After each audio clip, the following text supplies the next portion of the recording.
Altogether, too many people are defeated by the everyday problems of life. They go struggling through their days with a sense of dull resentment at what they consider the bad breaks life has dealt them. In a sense, there may be such a thing as the breaks in life, but there is also a spirit and a method by which we can control and even determine those breaks.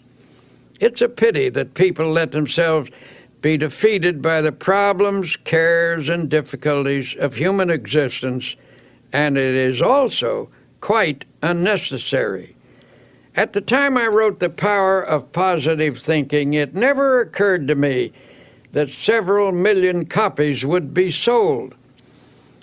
I'm grateful for this, not because so many books were sold, but because I've been privileged to suggest a simple, workable philosophy of living to so many people. The dynamic laws which my book teaches were learned the hard way by trial and error in my personal search for a way of life. I found in these laws solutions to my problems, and as I realized their power, I wanted to share my experience with others.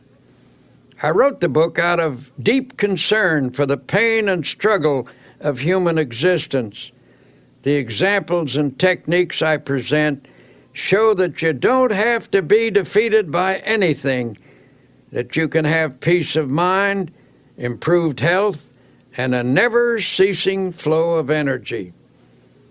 Positive thinking is both a philosophy and an expression of faith. It teaches the cultivation of peace of mind, not as an escape from problems, but as a practical approach to creating a life that is personally and socially worthwhile. The way of life to which this book is a witness is very wonderful. Although the road can be a difficult one, it is also full of hope and victory and even joy. It is my sincere hope that you will take these principles to heart and discover for yourself how the power of positive thinking can truly change your life. The greatest secret for eliminating the inferiority complex, which is another term for profound self-doubt, is to fill your mind to the overflowing with faith. Develop a tremendous faith in God, and that will give you a humble yet soundly realistic faith in yourself. And how do you acquire this dynamic faith?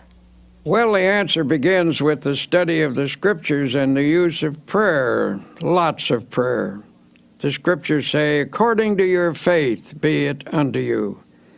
The bigger your problem, the bigger your prayer should be. Drive your prayers deep into your doubts, into your fears and insecurities. Pray deep, big prayers that have plenty of strength, and you will come up with a powerful and vital faith. It is also helpful to go to a competent spiritual advisor, a minister, a priest, or a rabbi for instruction. The ability to make faith work for you is a skill, and like any skill, it must be studied and practiced to be perfected. One of the most powerful cures for self-doubt is the thought that you are not alone in this world, that Almighty God is actually with you, helping you, that He will be your companion, that He will stand by you, support you, and see you through every adversity. To practice this belief, simply affirm, God is with me, God is helping me, God is guiding me. Spend several minutes each day visualizing God's presence. Then practice believing that affirmation. Go about your business on the assumption that what you have affirmed and visualized is absolutely true. The release of power and confidence which this procedure stimulates will astonish you. Along with prayer and study of the Scriptures, another very effective way to build self-confidence is by suggesting confidence concepts to yourself. If your mind is obsessed by thoughts of insecurity and inadequacy, that is, of course, because such thoughts have dominated your thinking over a long period of time. You must give your mind a different and more positive thought pattern, and that requires discipline. In the busy activities of daily existence, the repetition of positive ideas can help re-educate the mind and make of it a power-producing plant. It is possible, even in the midst of your daily work, to drive confident thoughts into your consciousness. Let me tell you about a method one man discovered.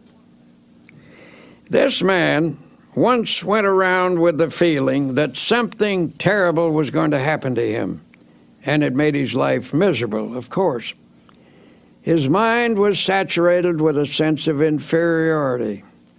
This mental state was reflected in his business, which was doing poorly. But then he hit upon a plan which knocked all those thoughts out of his mind, a plan which allowed him to live with a sense of confidence in himself and in life.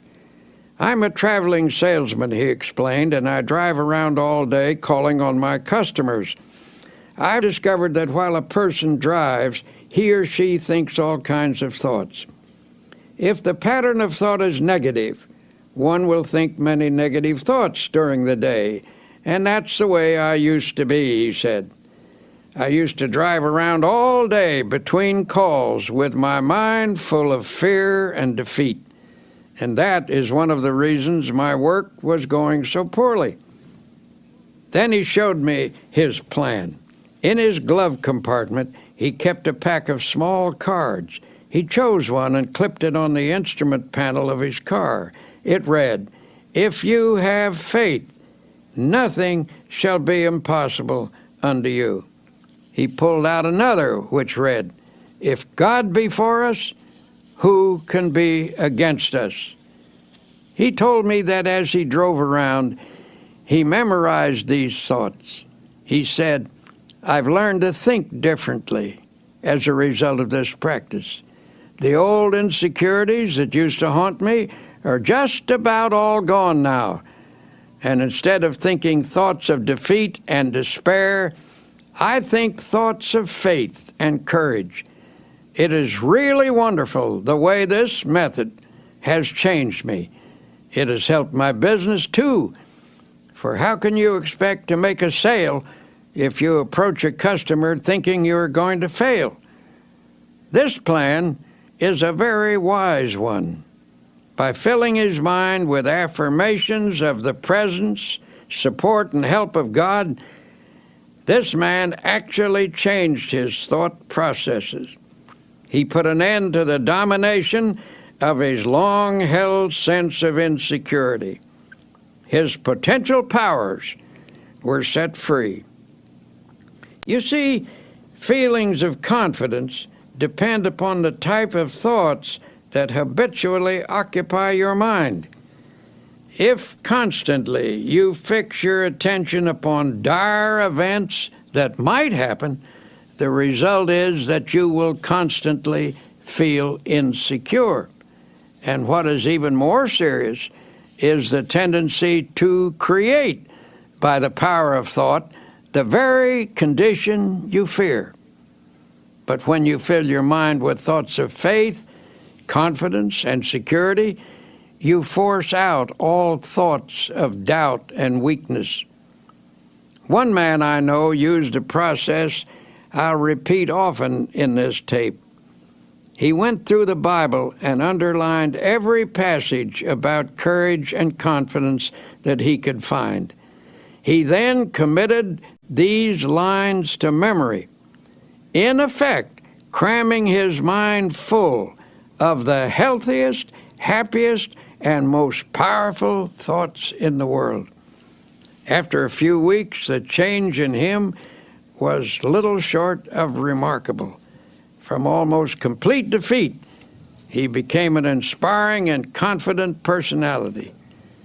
He now radiates courage and magnetism. He regained confidence in himself and in his own powers by a simple process of thought conditioning.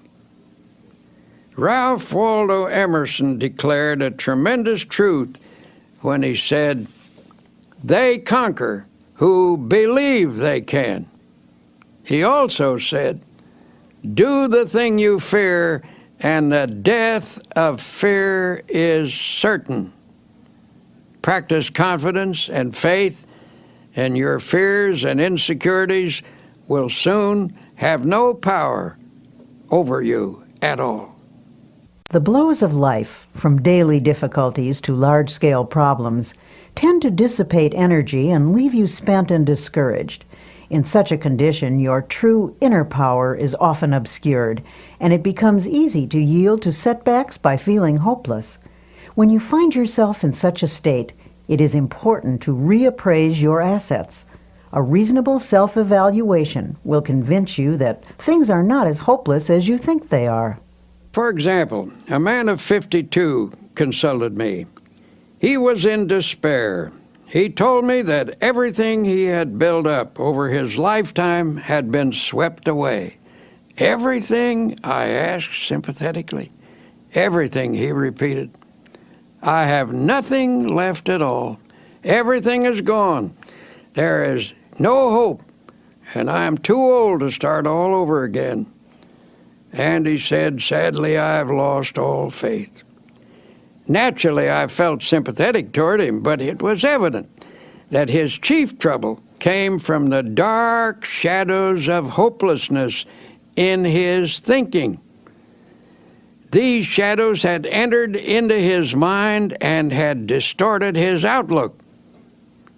His true powers had retreated behind this twisted thinking, leaving him without any force. So I said, "Suppose we take a piece of paper and on it list the values you have left." "Ah, there's no use," he sighed. "I haven't a single thing left." "Well," I said, "let's just see anyway. Now, is your wife still with you?" "Why, yes, of course, and she's wonderful," he added.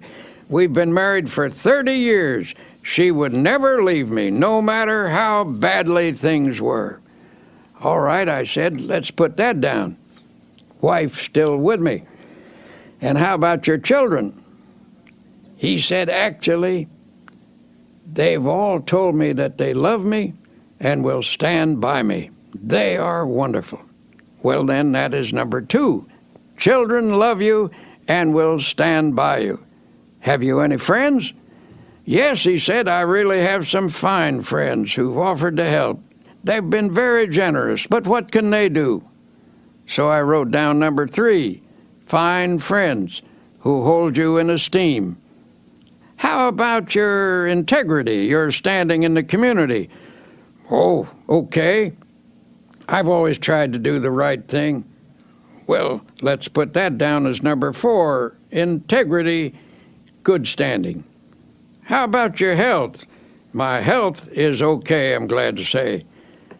Number 5, then, is good physical health. "How about the United States? Do you still think it's the best place to do business and is the land of opportunity?"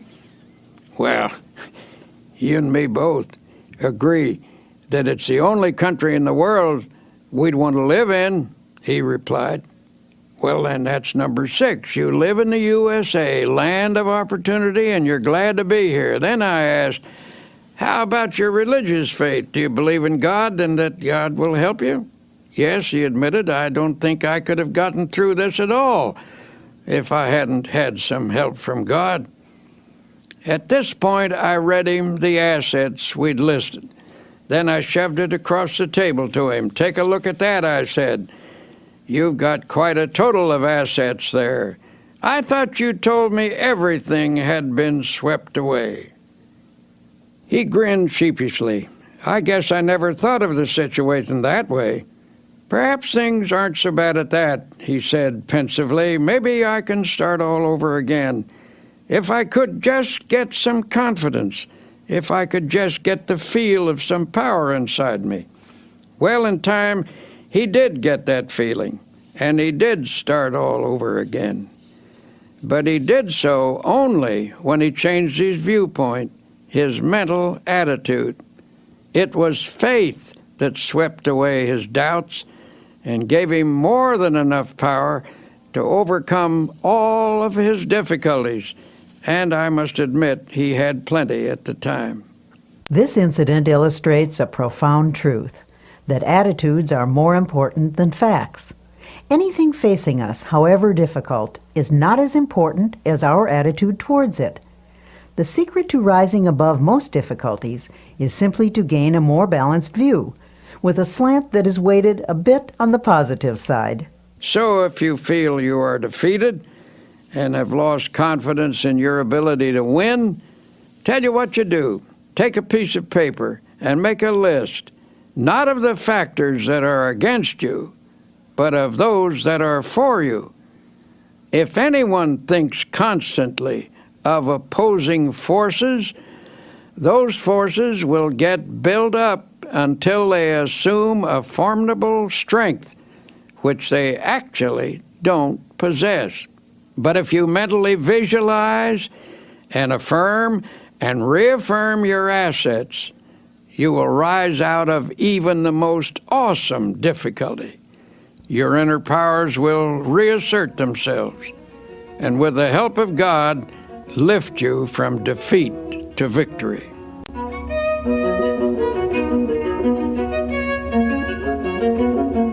To help you start building up your self-confidence, here are 7 suggestions. 1.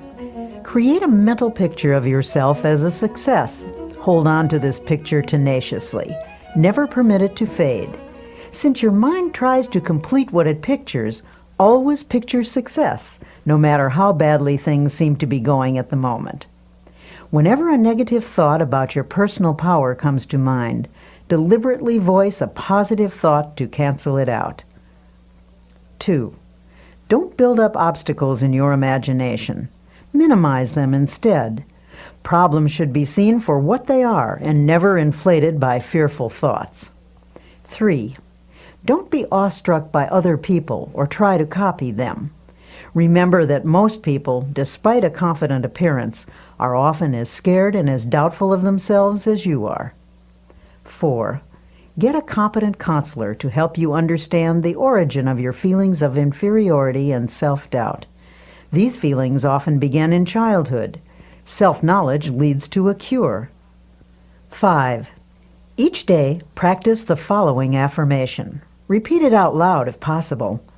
I can do all things through Christ who strengthens me. Here's another dynamic affirmation. If God be for us, who can be against us? 6. Make what you think is a true estimate of your own ability, then raise it 10%. Don't become egotistical, but develop a wholesome self-respect. Believe in your own God-released powers. 7. Put yourself in God's hands. To do that, simply state, I am in God's hands. Then believe you are now receiving all the power you need. Affirm that the kingdom of God is within you, in the form of adequate power to meet all of life's demands. Remind yourself that God is with you and there is nothing that can defeat Him. Now, Dr. Peale illustrates an important fact about human nature. You can think your way to failure and misery, but you can also think your way to success and happiness. Because thoughts are real and dynamic, learning to harness their power is a crucial step in creating a life of your own choosing. Some years ago, I was working with a group of people to establish a nonprofit inspirational magazine. At one point, our endeavor was faced with severe financial problems. In other words, it was almost broke. And when it seemed almost impossible to keep going, I called a meeting. I invited a woman who had once contributed a nice sum to this magazine, hoping that lightning might strike twice in the same place. But this time, she said she would give us something of greater value than money. This rather surprised us, for under the circumstances, we couldn't think of anything more valuable than money. When she told us she was going to give us a creative idea, we didn't jump with enthusiasm. All we could think was, how can we pay our bills with an idea? But, as it turned out, an idea is precisely what helped us pay our bills. Every achievement in the world was first initiated as a creative idea. First the idea, then faith in it, then the means of implementing the idea. That is the way success proceeds. This woman continued. Now she said, here is the idea. What is your present trouble? Your trouble is that you lack everything, don't you? You lack money, you lack subscribers, you lack equipment, you lack courage. And why do you suppose you lack everything? Why, simply because you're only thinking about what you lack. You are constantly thinking lack thoughts, and you have thereby created a condition of lack. She told us if you constantly think about what you don't have, you keep creating the conditions that keep you in this state. By emphasizing only what you lack, you frustrated the creative forces that can get this project really rolling. She said, from the standpoint of doing a lot, you've been working very hard, but you failed to do the one all-important thing that will lend power to all your other efforts. You have not employed positive thinking. To correct the situation, she advised us to reverse the mental process and begin to think, instead of lack, to think prosperity, achievement, and success. She told us, don't hold on to the mental pictures of difficulties and failures. Lift your mind above them and visualize instead powers and achievements.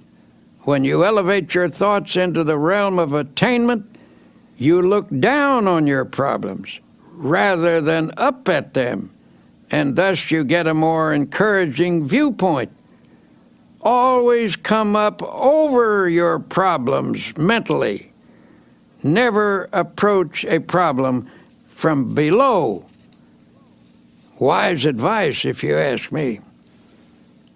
Anyway, it worked. She told us the key was to visualize the solution to our problem.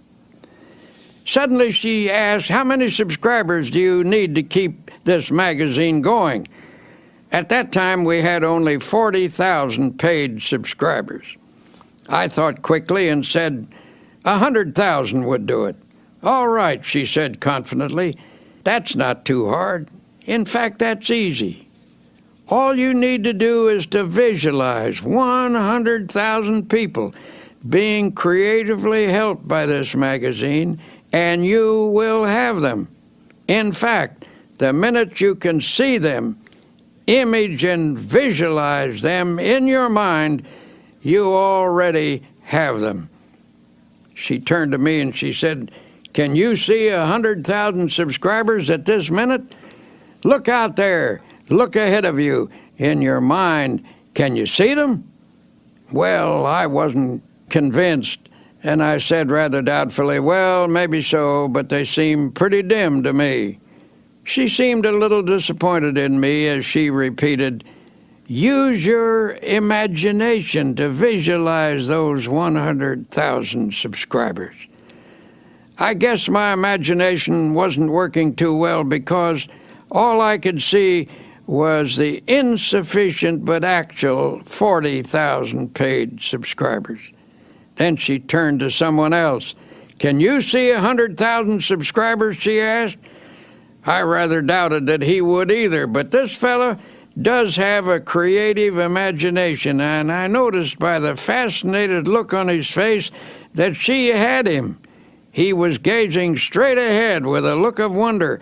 When she asked again, "Do you see the 100,000 subscribers?" "Yes," he cried eagerly. "Yes, I do see them." Electrified, I demanded, "Where are they? Point them out to me." Then I, too, began to visualize them. "Now," continued the woman, "let us say a prayer, and together thank God for giving us 100,000 paid subscribers." Frankly, I thought that was pushing the Lord rather hard. But then I remembered a verse in the Scripture where it says, "And all things whatsoever ye shall ask in prayer, believing, ye shall receive them."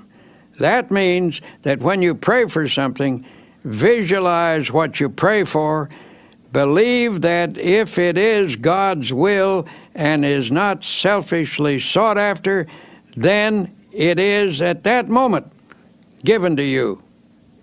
If you have difficulty believing this story, let me assure you that from that moment on, our magazine enterprise never lacked for anything. I tell you this because I was awed by the experience, realizing that I had stumbled upon a tremendous formula for personal victory. I call it the power of positive imaging. I decided to apply it from then on to my own problems, and whenever I've done so, I've had marvelous results. But whenever I've failed to do so, I've missed great opportunities. One of the most important insights about the human race was expressed by the famous psychologist William James. He said, "The greatest discovery of my generation is that human beings can alter their lives by altering their attitudes of mind. In other words, as you think, so shall you be." If you want to improve your situation, get rid of all your old, tired, worn-out thoughts. Fill your mind with fresh, new, creative thoughts of faith, love, and goodness. By this process, you can actually remake your life. One business executive I know is the type of person who is never defeated. No problem, no setback, no obstacle ever gets him down. He simply attacks each difficulty with an optimistic attitude and a ready confidence that it will work out all right. And in some strange way, it always does.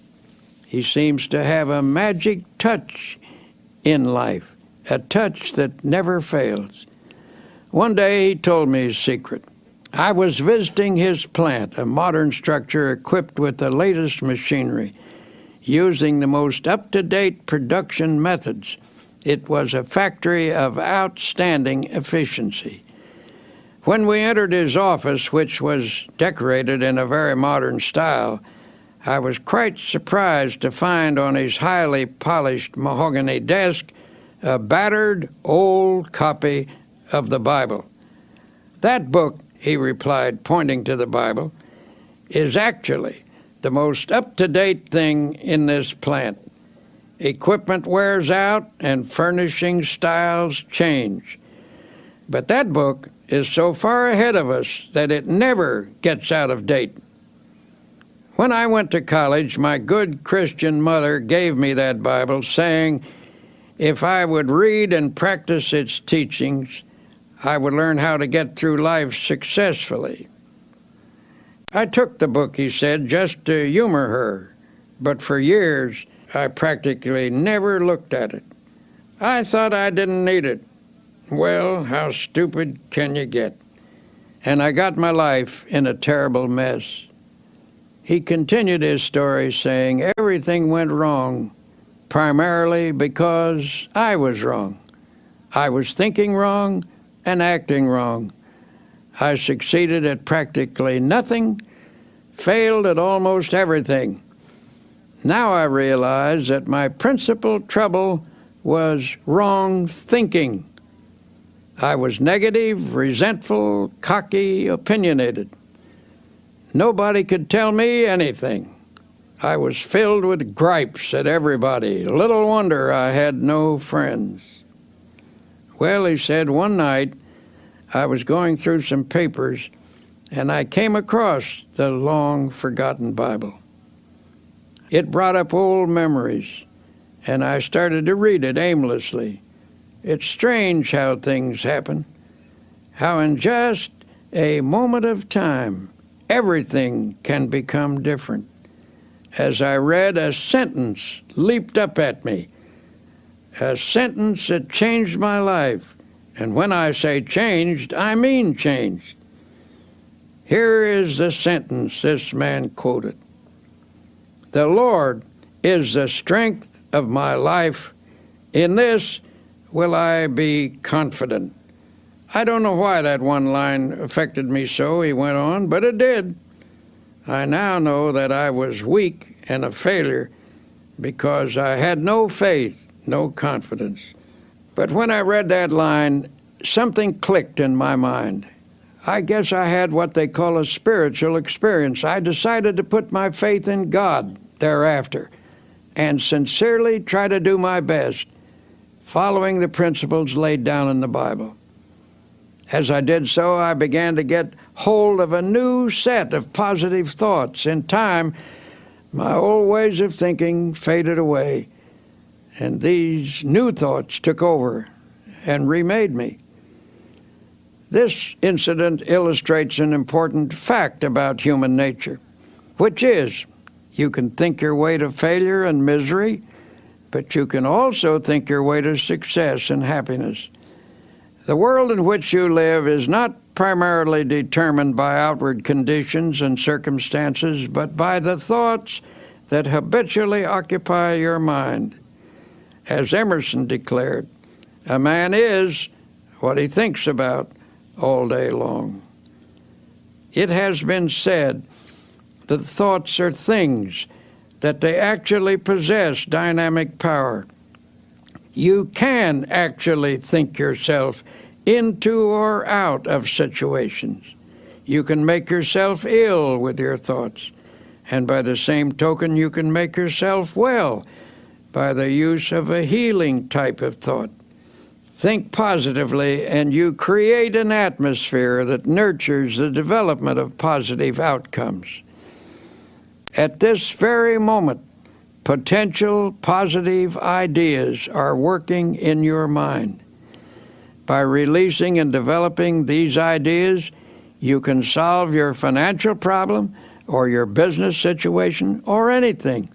The practical use of your creative, positive thought pattern can remake your life, and you along with it. There was a time when I acquiesced in the silly idea that there is no relationship between faith and prosperity, that when one talked about religion, it should never be related to achievement, that it dealt only with ethics and morals or social values. But I came to realize that such a viewpoint limits the power of God and the development of the individual. Christianity teaches that there is a tremendous power in the universe, and that this power can and does dwell in personality. It is a power that can blast out all defeat and lift a person above every difficult situation. We have seen the demonstration of atomic energy. We know that astonishing and enormous energy exists in the universe. This same force of energy resides in the human mind. Nothing on earth is greater than the human mind in potential power. The average individual is capable of much greater achievement than he or she has ever realized.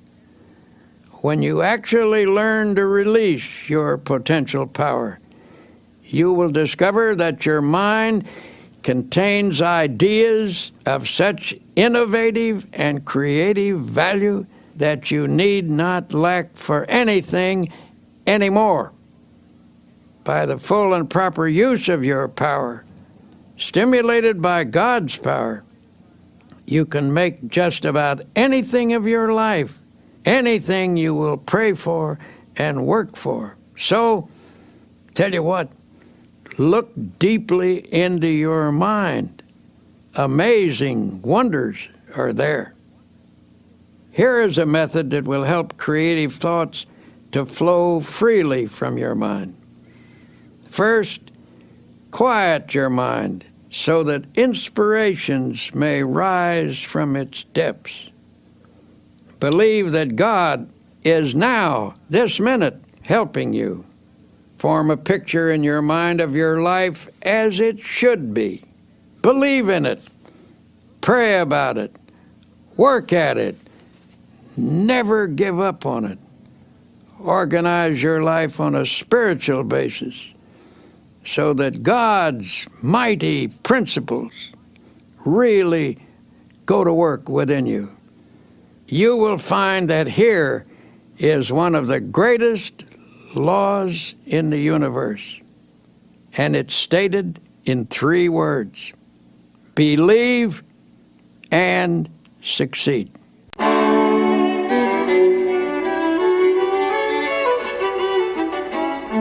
In the final analysis, the basic reason a person fails to live a creative and successful life is because of error within himself. His thinking is wrong.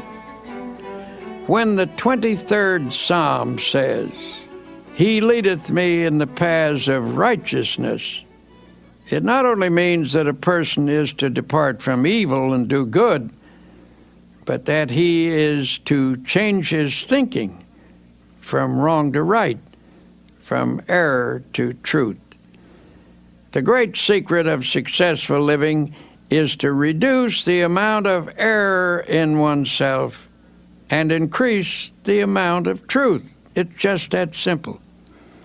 A constant stream of positive, God-guided thoughts creatively affects the circumstances of life. For inner truth always guides you toward the right path and therefore leads to the right results.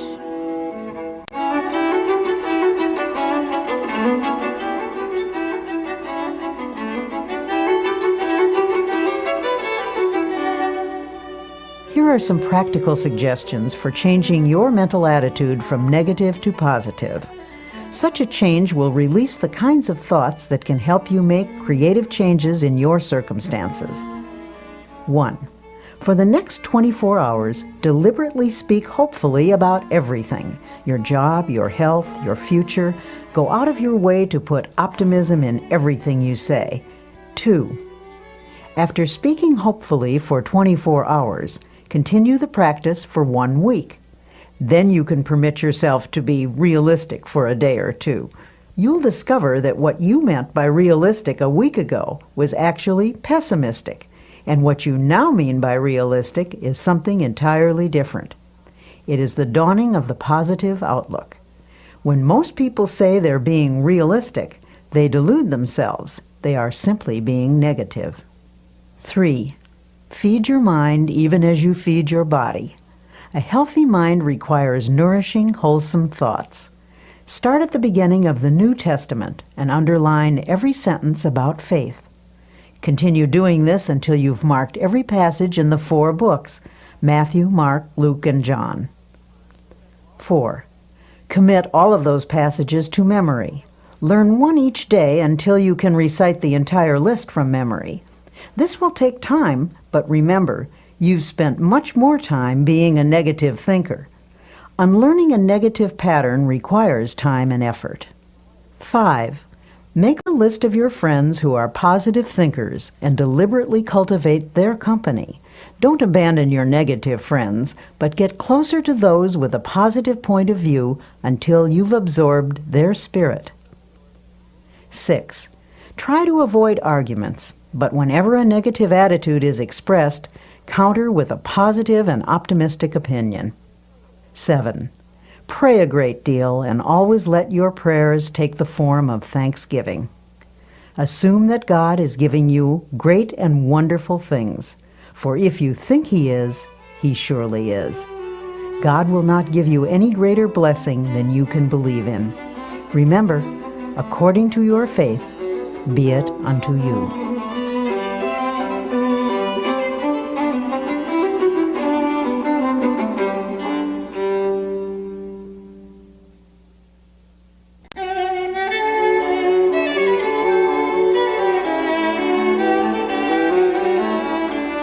We've all had problems from time to time, and for some of us they've been so large we're tempted to think that no power on earth can save us. You'll see that some people don't look at things that way. They've found there is an answer to every problem. There is a power that can help. Prayer. Personally, I believe that prayer is a sending out of vibrations from one person to another and to God. The entire universe is in vibration. The air is filled with vibration. There are vibrations even in the molecules of a table. The reaction between two human beings is in vibration. When you send out a prayer for another person, you are activating the forces of a spiritual universe. You transmit from yourself to another person a sense of love, helpfulness, support, a sympathetic, powerful understanding. In this process, you awaken the creative vibrations through which God brings to pass the good things you pray for. Prayer power is a manifestation of energy. Just as there are scientific techniques for the release of atomic energy, so are there procedures for the release of spiritual energy through prayer. Tension and other related troubles can result from a lack of inner harmony, but it is remarkable how prayer restores the harmonious functioning of body and soul. It appears that even the aging process can be held in check by prayer. You need not lose your vital energy or become weak and listless just because of accumulating years, nor is it necessary for your spirit to sag or become dull. Prayer can actually freshen you up every evening and send you out renewed every morning. And of course, if prayer is driven deeply into your subconscious, you can receive guidance in problems. If you haven't experienced this power, perhaps you need to learn some new techniques of prayer. It is important to realize that you're dealing with the most tremendous power in the world when you pray. The key is to find the process that most effectively opens your mind to God. Any method which stimulates the flow of God's power into your mind is highly creative. If you've been praying in a certain manner, even if it's brought blessings, which it doubtless has, perhaps you can pray even more profitably by varying the pattern and by experimenting with fresh prayer formulas. One man I know opened a small business in New York City a number of years ago. He characterized his first establishment as a little hole in the wall. He had only one employee. In a few years, this man moved into more extensive quarters. It became a very successful operation. As he described it, his method of business was to fill the little hole in the wall with optimistic prayers and positive thoughts. He declared that hard work, positive thinking, fair dealing, right treatment of people, and the proper kind of praying always gets results. This man, who certainly has a creative and innovative mind, worked out his own formula for solving his problems. It's a curious formula, but I have practiced it myself, and I know that it works. The formula is: 1. Prayerize. 2. Picturize. 3. Actualize. By prayerize, he meant a daily system of creative prayer. When a problem arose, he talked it over with God very simply and directly. He didn't talk to God as to some vast and far-off shadowy being, but conceived of God as being with him there in his office, in his home, on the street, in his car, always nearby as a partner and close associate. He took seriously the biblical injunction to pray without ceasing. He interpreted this to mean that he should go about the business of each day, discussing with God in a natural manner the questions and decisions that had to be resolved. He filled his daily life full of prayer. That is to say, he lived by prayer. For example, he would say, "What will I do about this, Lord?" Or, "Give me a fresh insight on this, Heavenly Father." The presence of God finally came to dominate his conscious and ultimately his unconscious thinking. In effect, he prayerized his daily life and business. The second point in his formula of creative prayer is to picturize. We've all seen how the person who assumes success tends to already have success. People who assume failure tend to have failure. When either failure or success is pictured, there is a very strong tendency for that picture to actualize as fact and become reality. To assure something worthwhile happening, therefore, first pray about it and test it according to God's will. Then print a picture of it on your mind as happening, holding that image firmly in consciousness. Continue to check that picture to God's will, that is to say, put the matter in God's hands and follow God's guidance. Work hard and intelligently, thus doing your part to achieve success in the matter. Practice believing and continue to hold the picture firmly in your thoughts. Do this, and you will be astonished at the ways in which that which is visualized comes to pass. For example, a woman became aware she and her husband were drifting apart. Theirs had been a happy marriage, but the wife became preoccupied with social affairs, and the husband had gotten super busy. Before they knew it, the old-time close companionship was gone. Then, one day, she discovered his interest in another woman.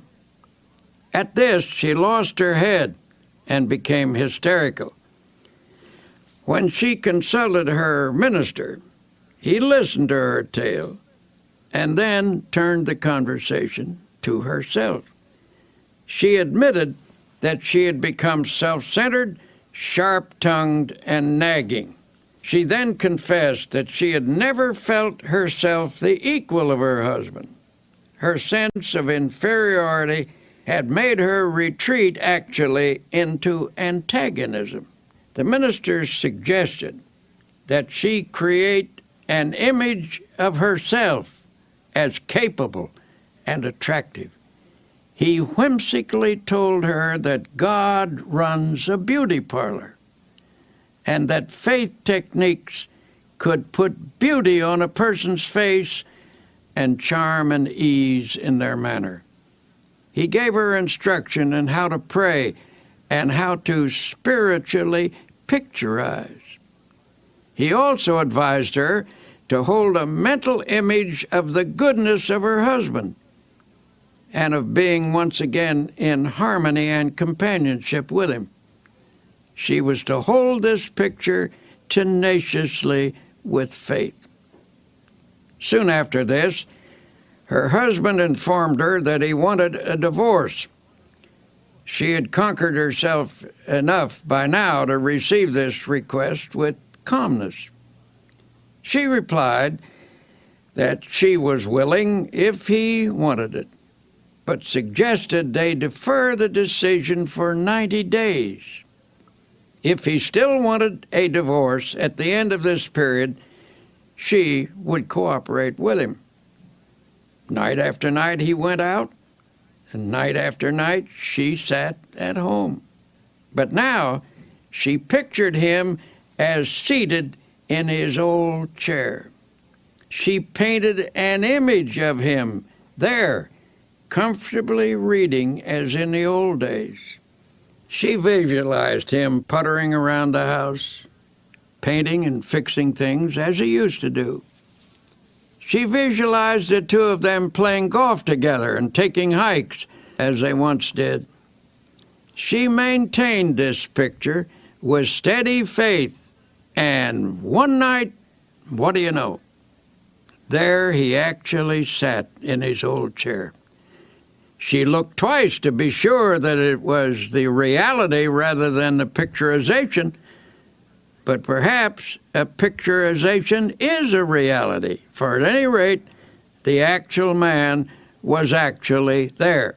After that night, he still went out occasionally, but more and more frequently, he sat in his chair.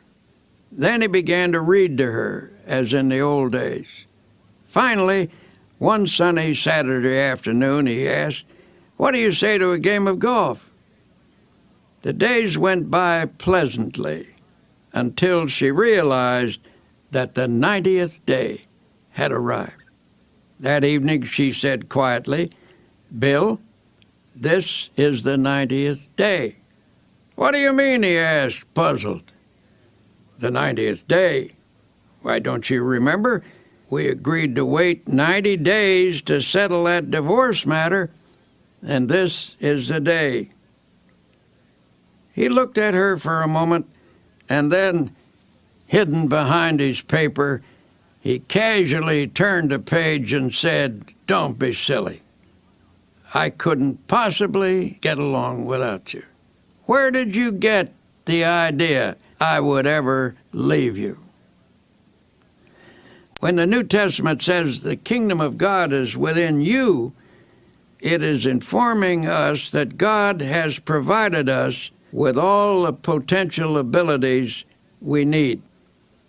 It is up to us to tap and develop those powers. A man I know is the chief of 4 executives in a successful company. At regular intervals, these men have idea sessions. The purpose of these meetings is to tap all the creative ideas lurking in the minds of any of the 4. For this session, they use a room without telephones, buzzers, or other usual office equipment. Before starting the session, the group spends 10 minutes in silent prayer and meditation. They conceive of God as creatively at work in their minds. Each prays and meditates silently in his own way. Following the quiet period, all start talking, pouring out ideas that have come to their minds. Memos of the ideas are written on cards and thrown on the table. No one is permitted to criticize any idea at this point, for they believe that argument can stop the flow of creative thought. The cards are gathered up to be evaluated at a later session which follows this idea tapping session, where thinking is stimulated by prayer power. As one of the executives explained, we've come up with insights that not only show on our bottom line, but which have given us a new feeling of confidence. Beyond that, a deeper feeling of fellowship among the four of us has grown, and this has spread to others as well. Alert people everywhere are finding that by trying prayer power, they feel better, work better, sleep better, are better. A young woman came to me a while ago and admitted that she was filled with hate, jealousy, and resentment. She was also very apprehensive, always worrying about her children, that they would be sick or get into an accident or fail in school or something. Her life was an unhappy mixture of fear and worry. I told her that the practice of creative prayer could change her life. I suggested that she pray every day at the time that children were coming home from school and make her prayers an affirmation of God's protective care. Doubtful at first, she became a most enthusiastic practitioner of prayer. Here's what she wrote to me. My greatest progress dates from the time you told me that every day is a good day if you pray. I began to put into practice the idea of affirming that this would be a good day the minute I woke up in the morning, and I can positively say that I haven't had a bad or upsetting day since that time. The amazing thing is that my days actually haven't been any smoother or any more free from petty annoyances than they ever were, but they just don't seem to have the power to upset me anymore. Every night I begin my prayers by listing all the things for which I am grateful, little things that added to the joy of the day. I know that this habit has geared my mind to pick out the nice things and forget the unpleasant ones. The fact that for 6 weeks I have not had a single bad day and have refused to get downhearted with anyone is really marvelous to me. Millions of people find tremendous power each day through prayer. Here are 10 suggestions for achieving effective results from your prayers. 1. Set aside a few minutes each day. Do not say anything. Simply practice thinking about God. This will make your mind spiritually receptive. 2. Pray out loud using simple, natural words. Tell God anything that's on your mind. Talk to God in your own language. 3. Pray as you go about the business of the day, on the subway or bus or at your desk. Begin by closing your eyes to shut out the world and concentrate briefly on God's presence. 4. Don't always ask for something when you pray, but instead affirm that God's blessings are being given and spend most of your prayers offering thanks. 5. Pray with the belief that sincere prayers can reach out and surround your loved ones with God's love and protection. 6. Never use a negative thought in prayer. Only positive thoughts get results. 7. Always express willingness to accept God's will. Ask for what you want, but be open to take what God gives you. It may be better than what you ask for. 8. Practice the attitude of putting everything into God's hands. Ask for the ability to do your best and then leave the results confidently to God. 9. Pray for people you do not like or who have mistreated you. Resentment is the first obstacle to spiritual power. 10. Make a list of people for whom to pray.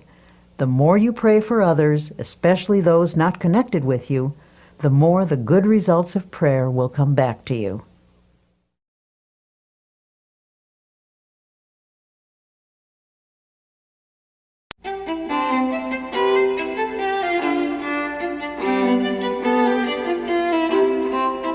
Some people, it seems, always have an extra dash of energy for just about any task they want to undertake. What's the secret? How do they do it? In this lesson, entitled Tune Into the Infinite, Dr. Peale talks about the source of all energy and how to tap into its boundless power. A Major League Baseball pitcher once played a long game when the temperature was over 100 degrees. He lost several pounds as a result of the afternoon's exertion, and at one stage of the game his energy was severely depleted. But this man had a unique method for restoring energy. He simply repeated a passage from the Old Testament. But they that wait upon the Lord shall renew their strength. They shall mount up with wings as eagles. They shall run and not be weary, and they shall walk and not faint. The pitcher completed the game with energy to spare. He explained the technique by saying, I sent a powerful energy-producing thought through my mind. As this baseball player discovered, prayer has the power to alter not only our attitudes, but our energy level as well.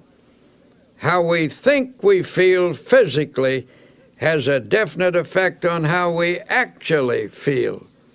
If your mind tells you that you're tired, the nerves and the muscles accept that as a fact. If your mind is intensely interested in something, you can keep on with an activity indefinitely. In the same way, our spiritual life functions through our thoughts, especially when we pray.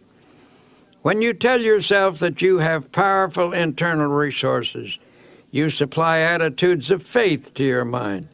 Such attitudes increase your energy and your well-being. A friend of mine, a man full of vitality and vigor, says that he goes to church regularly to get his batteries recharged. His concept is sound. God is the source of all energy. Atomic energy, electrical energy, spiritual energy. Indeed, every form of energy derives from the Creator. The Bible emphasizes this point when it says, He giveth power to the faint, and to them that have no might He increaseth strength. And here's how the Bible describes life's energizing and re-energizing process. In Him we live and move and have our being. In other words, from God we receive our vitality and our dynamic energy, and through Him we attain completeness. Contact with God establishes within us a flow of the same type of energy that recreates the world, that renews springtime every year. When we're in spiritual contact with God through our thoughts, divine energy flows through us and automatically renews the original creative act. It's not unlike an electric clock connected to an outlet. The clock continues to keep time until it's unplugged. Then it stops because it has lost contact with its source of power. When we lose contact with our divine source of energy, much the same thing happens. We can tap into a reservoir of boundless power, and from this source we can draw on unlimited energy for body and mind. A friend of mine, a man whose responsibilities are very heavy, works from morning until night without interruption, but this fellow always seems able to assume new obligations. Most importantly, he has the knack of handling his work easily and efficiently. One day I happened to be talking with his physician, and I commented that I hoped this man wasn't setting a dangerous pace that could lead to a breakdown. The doctor shook his head. No, he replied, I don't think there's any danger of a crack-up. The reason is that he's a thoroughly well-organized individual with no energy leaks in his makeup. He handles things with easy power and carries burdens without strain. He never wastes an ounce of energy. Every effort is applied with maximum force. When asked to account for this seemingly boundless energy and efficiency, the physician stated, "He's emotionally well integrated, and what's more important, he is a soundly religious person. His religion provides him with a workable mechanism for preventing energy leaks. It isn't hard work that drains off energy, but emotional upheaval, and this man is entirely free from that." More and more people are realizing that the maintenance of a sound spiritual and emotional life is an important factor in the enjoyment of a forceful personality. If proper attention is given to the spirit and the emotions, energy will be conserved. But if emotional reactions are not kept in balance, you will begin to see a drain on your vital force. When body, mind, and spirit work harmoniously, there is a natural and continuous replacement of necessary energy. It was the custom of Thomas A. Edison, the world's greatest inventive wizard, to come home from his laboratory after many hours of labor and lie down on his old couch. His wife said he would fall asleep as naturally as a child. In perfect relaxation, he would sink into a deep and untroubled slumber. After 3 to 5 hours, he would become instantly wide awake, completely refreshed, and eager to return to his work. When she was asked to analyze her husband's ability to rest in such a natural and complete manner, Mrs. Edison said, "He was nature's man." By that she meant that he was completely in harmony with nature and with God. He was free from obsessions, disorganization, conflict, mental quirks, and emotional instability. He worked until he needed to sleep. Then he slept soundly, arose, and returned to his work. He lived a long life and was in many respects the most creative mind ever to appear on the American continent.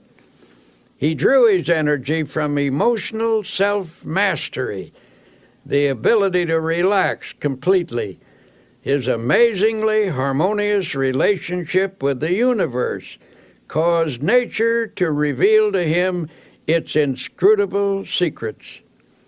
Every great personality I have ever known, and I have known many, who has demonstrated the capacity for prodigious work, has been a person in tune with the infinite. Every such person seems in harmony with nature and in contact with divine energy. They haven't necessarily been pious people, but invariably they have been extraordinarily well organized from an emotional and psychological point of view. It is fear, resentment, inner conflicts, and obsessions that throw us off balance and thus cause the expensive and unnecessary expenditure of natural force. We are at last awakening to the close relationship between religion and health. We are beginning to comprehend a basic truth, that our physical condition is determined very largely by our emotional condition, and our emotional life is profoundly regulated by our thought life.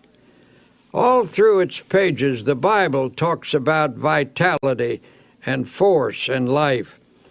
The supreme overall word of the Bible is life, and life means vitality, to be filled with energy. Jesus stated the key expression, "I am come that they might have life, and that they might have it more abundantly."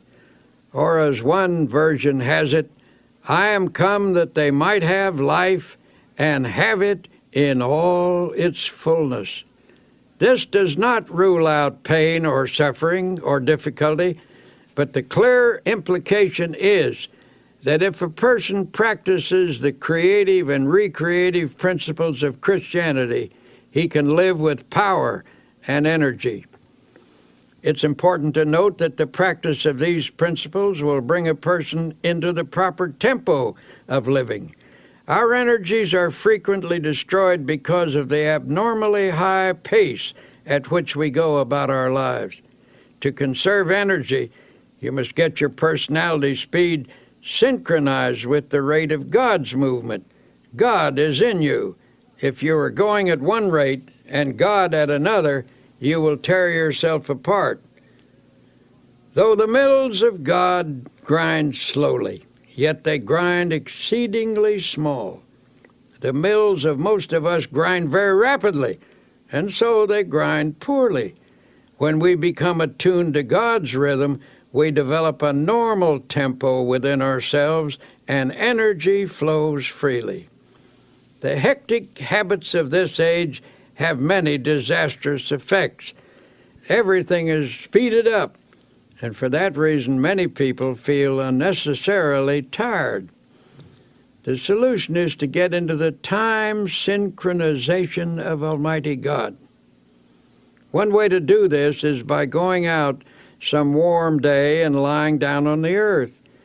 Get your ear close down to the ground and listen. You will hear all manner of sounds. You will hear the movement of the spheres, the wind in the trees, and the murmur of insects. You will discover presently that there is in all these sounds a well-regulated tempo. You cannot get that tempo by listening to traffic in the city streets, for it is lost in the confusion of sound. You can get it in church, where you hear the Word of God and the great hymns. Truth vibrates to God's tempo in a church, but you can also find it in a factory, if you have a mind to. To get yourself in tune with the rhythm of God, first allow yourself to relax physically. Then conceive of your mind as also relaxing. Then visualize the soul as becoming quiescent, and pray as follows. Dear God, you are the source of all energy. You are the source of energy in the sun, in the atom, in all flesh, in the bloodstream, in the mind. I hereby draw energy from you as from an unlimited source. Then practice believing that you do receive energy. Keep in tune with the infinite. Of course, many people are tired simply because they aren't interested in anything. Nothing ever moves them deeply. To some people, it makes no difference what's going on or how things go. Their personal concerns are more important than all crises in human history. Nothing makes any real difference to them except their own little worries, desires, and hates. They wear themselves out by stewing about a lot of inconsequential things that amount to nothing. The surest way not to become tired is to lose yourself in something in which you have a profound conviction. A famous statesman finished his 7th speech of the day and still had energy to spare. I asked him why he wasn't tired, and he said, I believe absolutely in everything I said in those speeches. I'm enthusiastic about my convictions. And that's the secret. He was on fire for something. He was pouring himself out, and you never lose energy and vitality in so doing. You only lose energy when life becomes dull in your mind. When you're doing nothing, your mind gets bored, and then you feel tired. But you don't have to be tired. Get interested in something. Get absolutely enthralled in something. Throw yourself into it with abandon. Get out of yourself. Be somebody. Do something. Don't sit around moaning about things, reading the paper, saying, why don't they do something? The person who is out doing something isn't tired. The more you get absorbed in something bigger than yourself, the more energy you will have. You won't have time to think about yourself and get bogged down in your emotional difficulties. Another frequent cause of diminishing energy is staleness. The pressure, monotony, and unceasing continuity of responsibilities dull the freshness of mind which a person must have to approach his work successfully. During such dry periods, you have to expend much more energy to do with difficulty what you once did with comparative ease. A solution for this state of mind was employed by a businessman, the president of the board of trustees of a certain university. A professor who had once been outstanding and extraordinarily popular began to slip in teaching ability and in the power to stimulate his students. It was the verdict of the students, as well as the private opinion of the trustees, that this teacher must either recover his former teaching abilities or it would be necessary to replace him.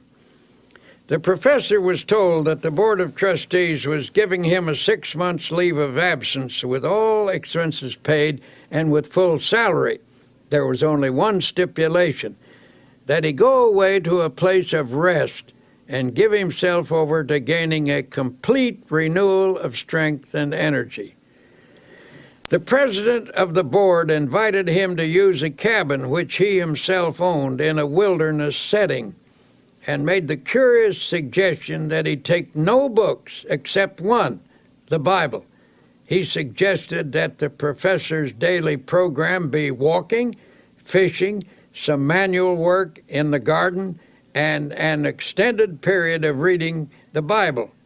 He encouraged the professor to memorize as many passages as possible in order to saturate his mind with the great words and ideas which the book contains.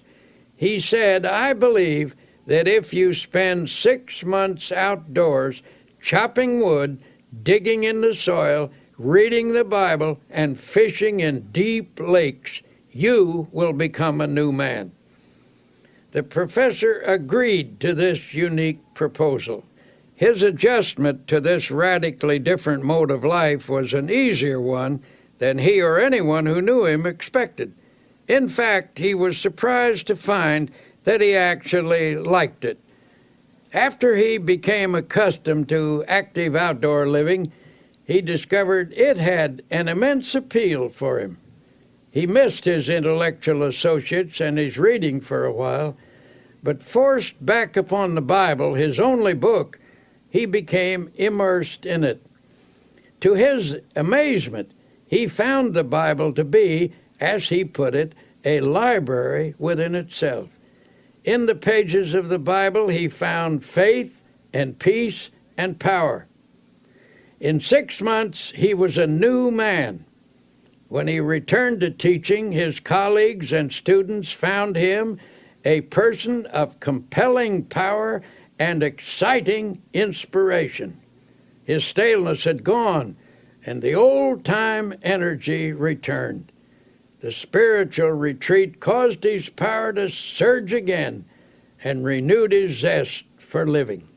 Here are a few suggestions for increasing your energy and vitality. 1. Remember, how you think you feel physically has a definite effect on how you actually feel. Tell yourself frequently that you have powerful internal resources. 2. God is the source of all energy.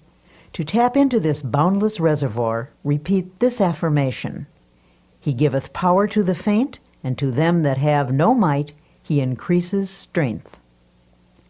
3. Try to stay in harmony with nature and in contact with divine energy. People who are free of fear, resentment, inner conflicts, and obsessions have an abundance of energy because they don't waste their precious emotional resources. 4. Get interested in something. People frequently feel tired because they aren't on fire for something outside their own small circle of interests. 5.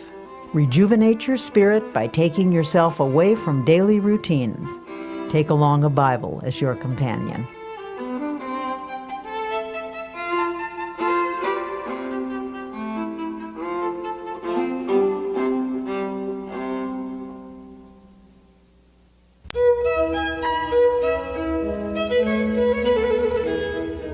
In a chaotic world, a sense of inner harmony is increasingly difficult to achieve.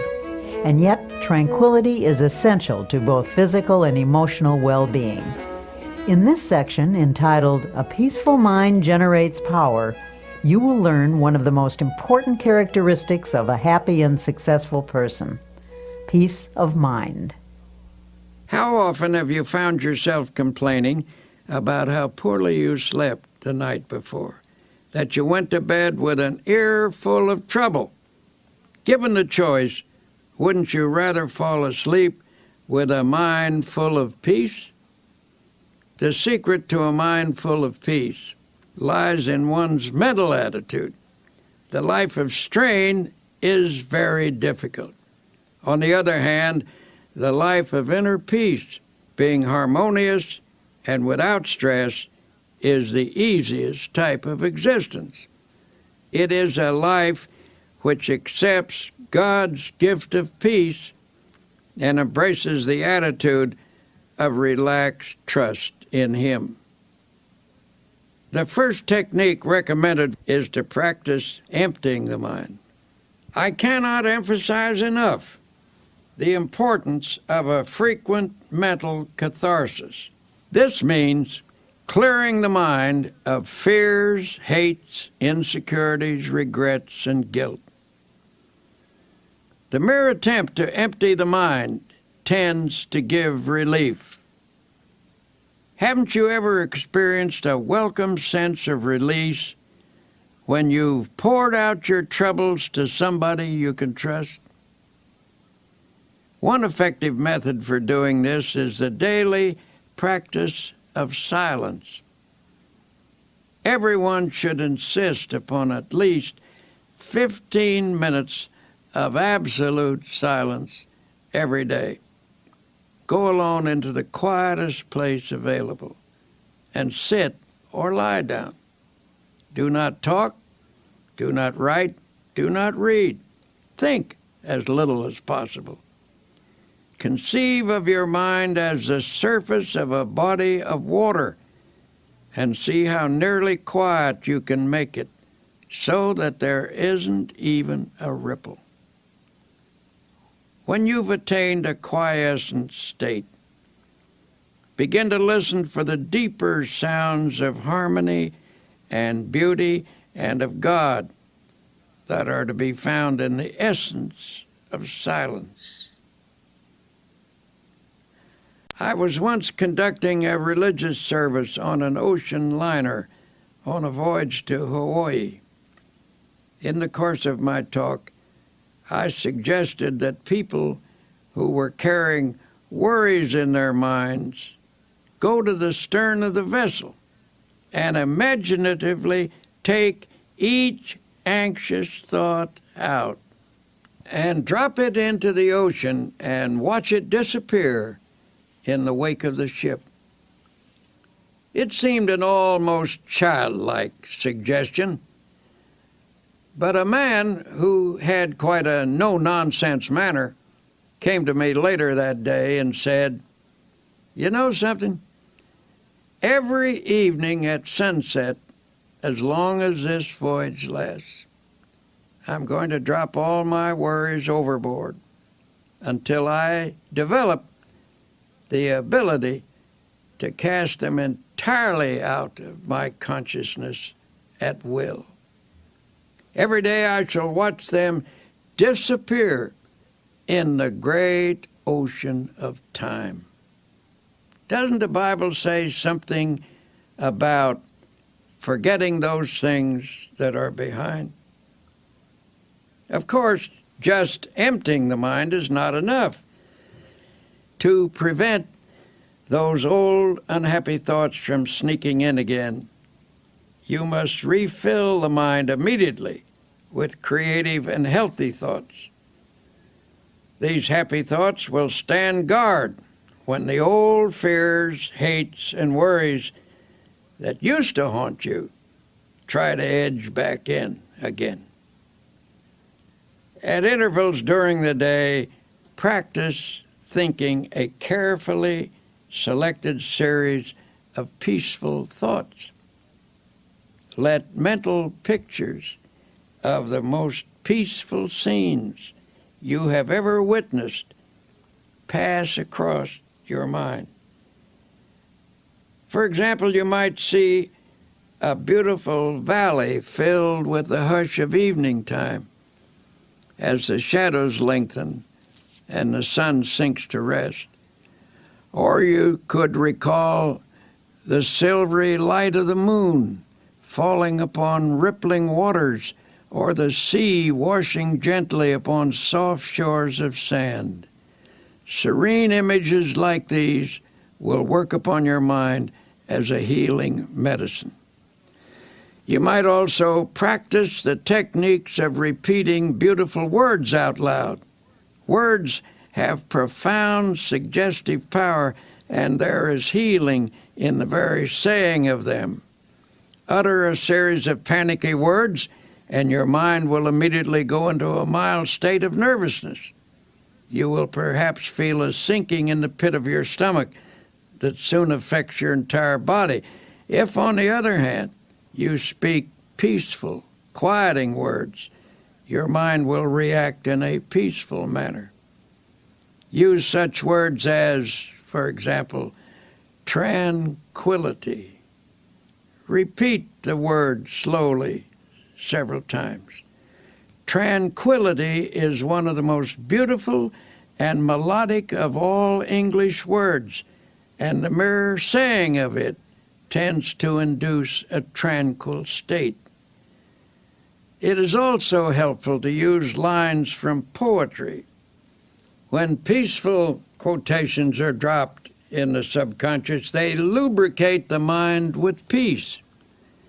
Here is one from a 16th century mystic. Let nothing disturb you. Let nothing frighten you. Everything passes away except God. God alone is sufficient. The words of the Bible have a particularly strong therapeutic value. Drop them into the mind, allowing them to dissolve in consciousness, and they will spread a healing balm over your entire being. For attaining peace of mind, this is one of the simplest things to do, and also one of the most effective. There are other practical ways by which you can develop a serene state of mind. One way is through your conversations. Depending upon the words we use and the tone in which we use them, we can talk ourselves into being nervous, high-strung, and upset. But by our speech, we can also achieve quiet reactions.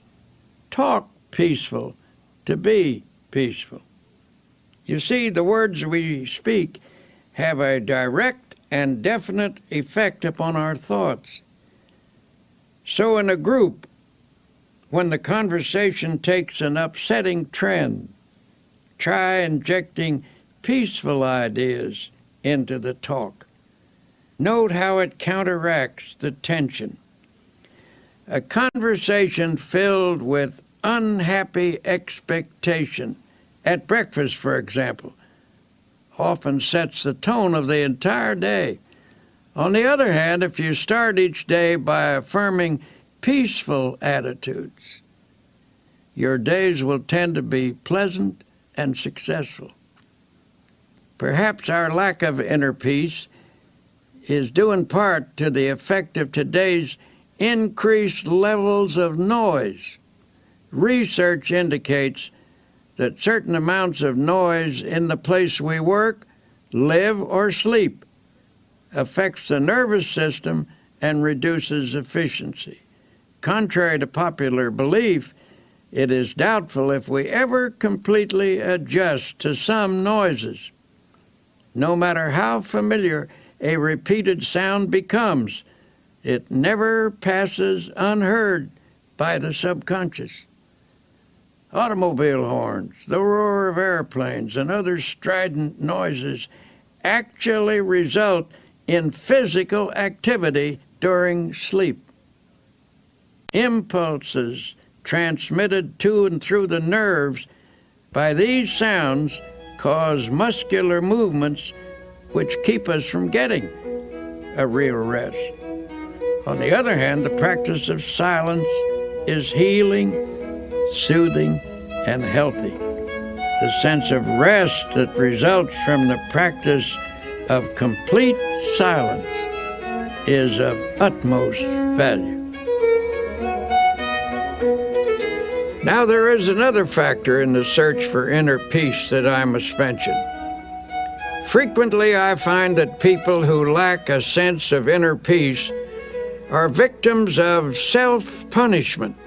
At some time in their life, they've committed a sin and are then haunted by a sense of guilt.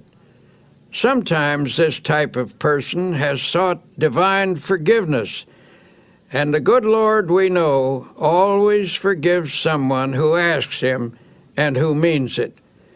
However, there is a curious quirk in the human personality that sometimes won't allow an individual to forgive himself. A person like this feels he deserves punishment and is therefore always anticipating punishment. As a result, he lives in constant apprehension that something bad is going to happen. In order to find peace under these circumstances, he feels he must intensify his activity. He thinks that hard work will give him some release from his sense of guilt.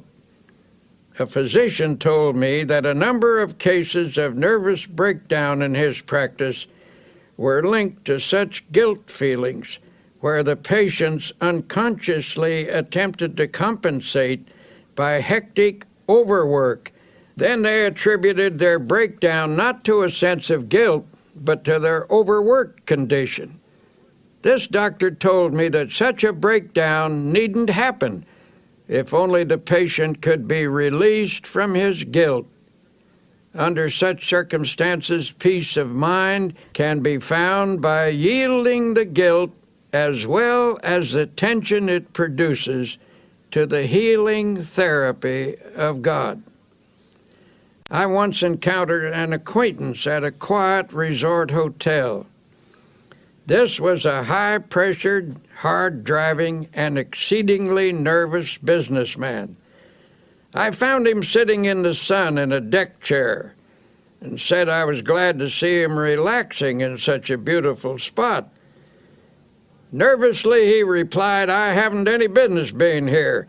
I have so much work to do at home. I'm under terrible pressure. I'm nervous, jumpy, I can't sleep. My wife insisted that I come down here for a week. The doctors say there's nothing wrong with me that right thinking and relaxation can't cure. But how in the world do I do that? I would do anything to get a sense of quiet inside myself." We talked a bit, and it came out that he was always worrying that something sinister was going to happen.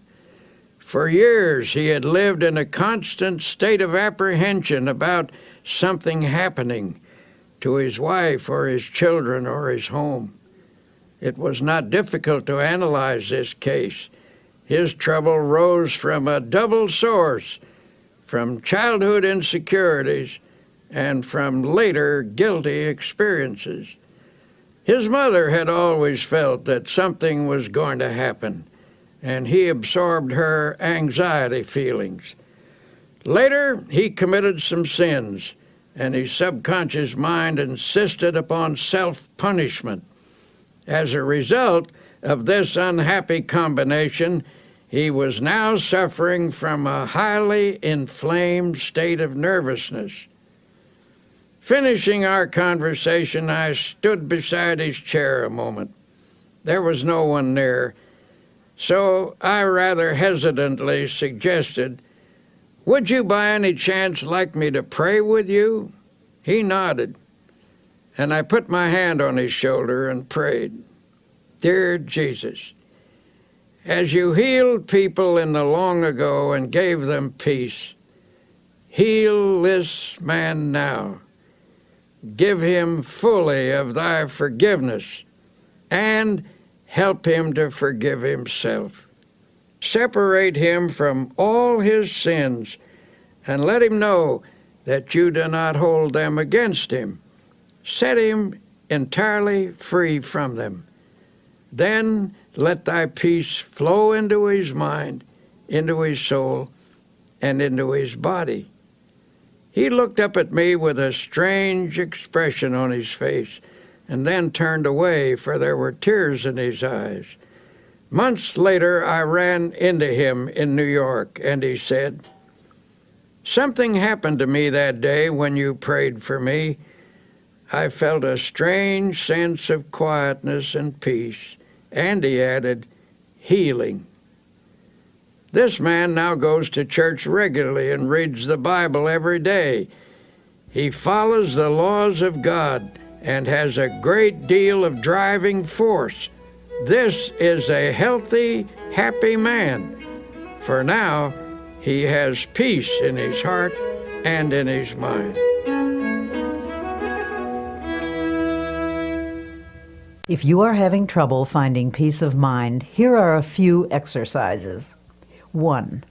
Every day, put aside 15 minutes for yourself when you can find absolute silence.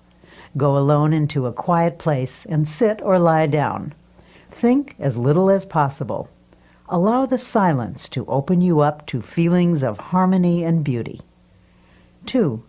From time to time during the day, practice concentrating on a selected series of peaceful thoughts. Think of your past as a painting from which you can choose the most serene moments you have ever experienced. Allow your mind to dwell in those scenes until you feel you are present in that place and absorbing its tranquility. 3. Practice the technique of repeating beautiful words out loud. Words have profound powers of suggestion, and there is healing in the very saying of them. 4. The words of the Bible are especially therapeutic. Drop them into your mind, allowing them to dissolve in your consciousness, replacing negative thoughts.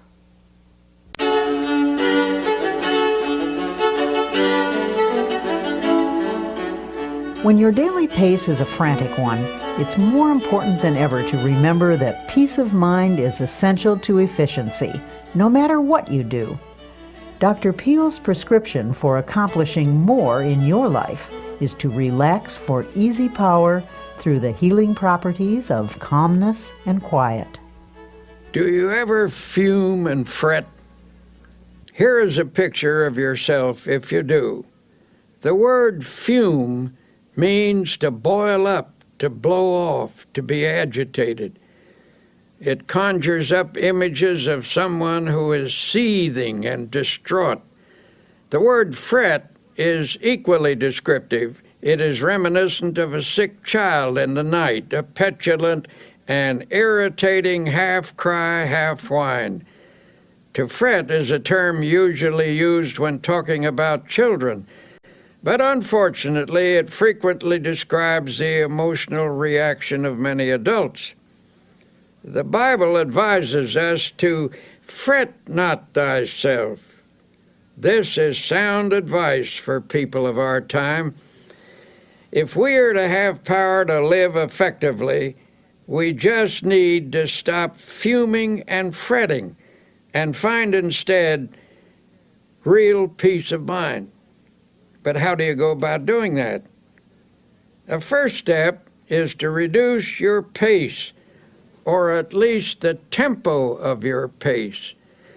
We don't usually realize how fast we're driving ourselves. Many people destroy their bodies by this pace, but even worse, they tear their minds and souls to shreds as well.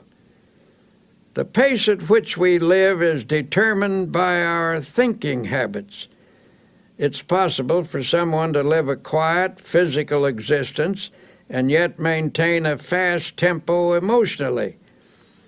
When the mind goes rushing on pell-mell from one feverish attitude to another, it becomes feverish too. This overstimulation produces fatigue, frustration, and emotional illness. And if this effect is so physically and emotionally pronounced, imagine what it does to that deep inner essence of the personality known as the soul. It is impossible to have peace of soul if one's tempo is so feverishly accelerated. God simply won't go that fast.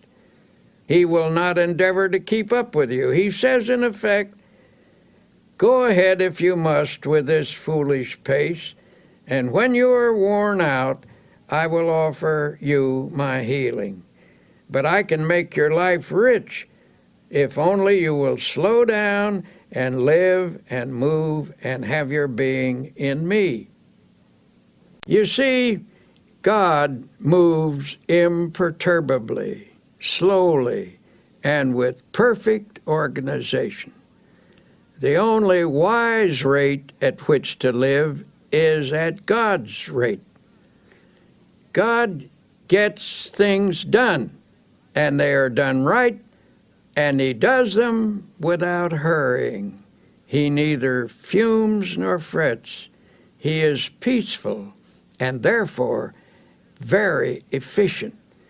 This same peace is offered to us. Peace I leave with you. My peace I give unto you.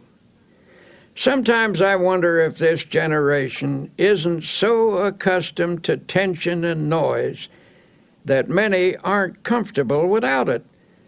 The deep quietness of woods and valleys, so well known to our forefathers, is almost an alien state to them.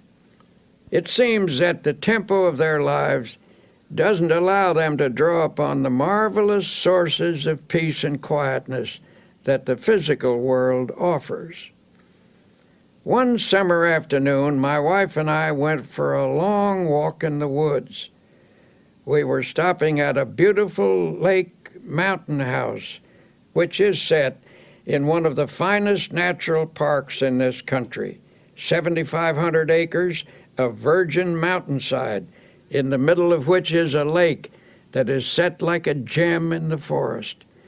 Here you come out of the deep woods onto some noble promontory and rest your eyes on great valleys set among hills, rock-ribbed and ancient as the sun.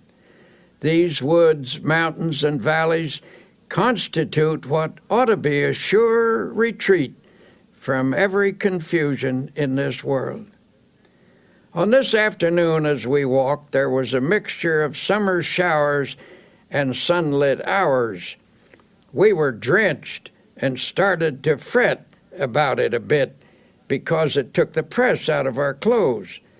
Then we told each other that it doesn't hurt a human being to get drenched with clean rainwater, that the rain feels cool and fresh on one's face, and that you can always sit in the sun and dry yourself out.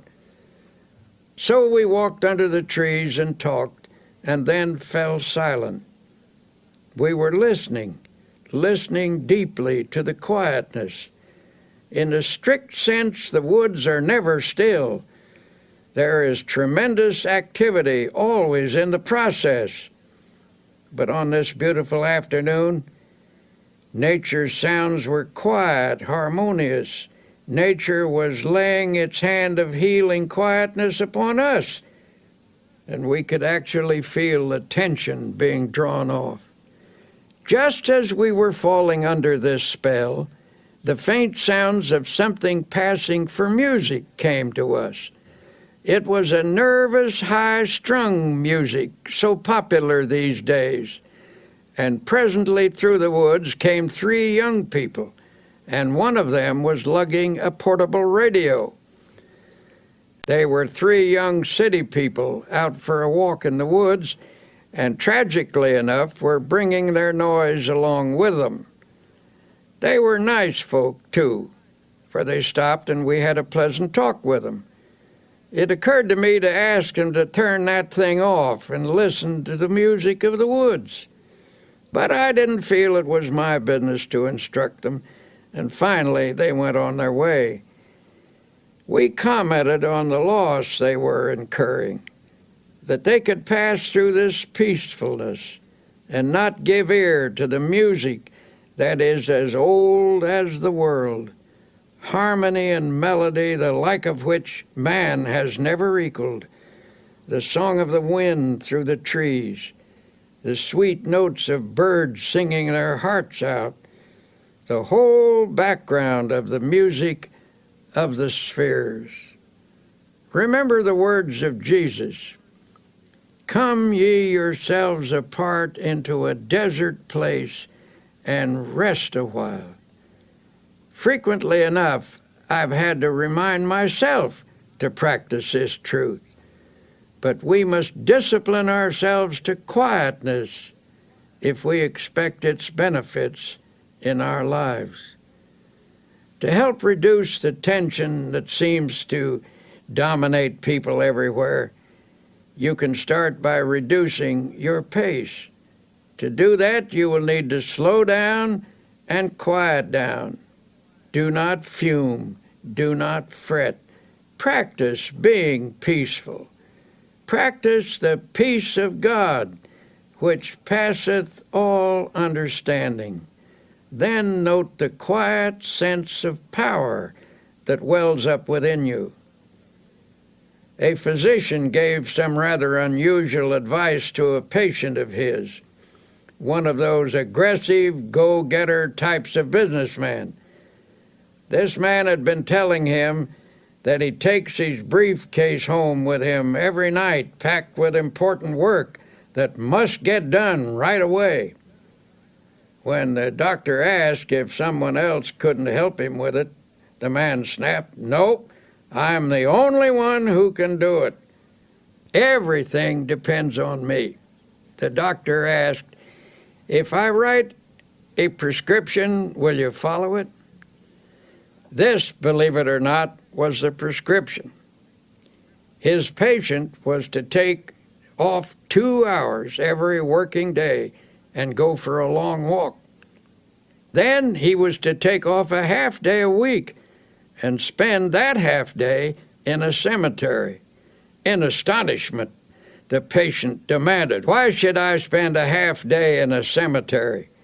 "Because," answered the doctor, "I want you to wander around and look at the gravestones of men who are there permanently. I want you to meditate on the fact that many of them are there because they thought, even as you do, that the whole world rested on their shoulders. Meditate on the solemn fact that when you get there permanently, the world will go on just the same. There are times when it is essential to check our headlong pace, and it must be emphasized that the only way to stop is to stop. Believe me, I know personally from experience. I once went to a certain city to give a lecture and was met at the plane by a committee. I was rushed to a bookstore where I had an autographing party, and then to another bookstore where another autographing party was held. Then they rushed me to a luncheon. After rushing through the luncheon, I was rushed to a meeting.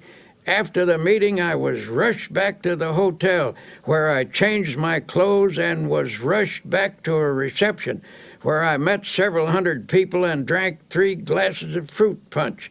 Then I was rushed back to the hotel and told I had 20 minutes to dress for dinner. When I was getting dressed, the phone rang and somebody said, "Hurry, hurry, we must rush down to dinner." Excitedly I chattered, "I will rush right down." I rushed from the room and was so excited that I could scarcely get the key into the lock. Hastily I checked myself to make sure I was completely dressed and rushed toward the elevator. All of a sudden, I stopped. I was out of breath. I asked myself, just what is this all about? What is the meaning of this ceaseless rush, This is ridiculous. Then I declared independence and said, I don't care if I go to dinner or not. I do not care whether I make a speech. I do not have to go to this dinner, and I do not have to give a speech. So deliberately and slowly I walked back to my room and took my time about opening the door.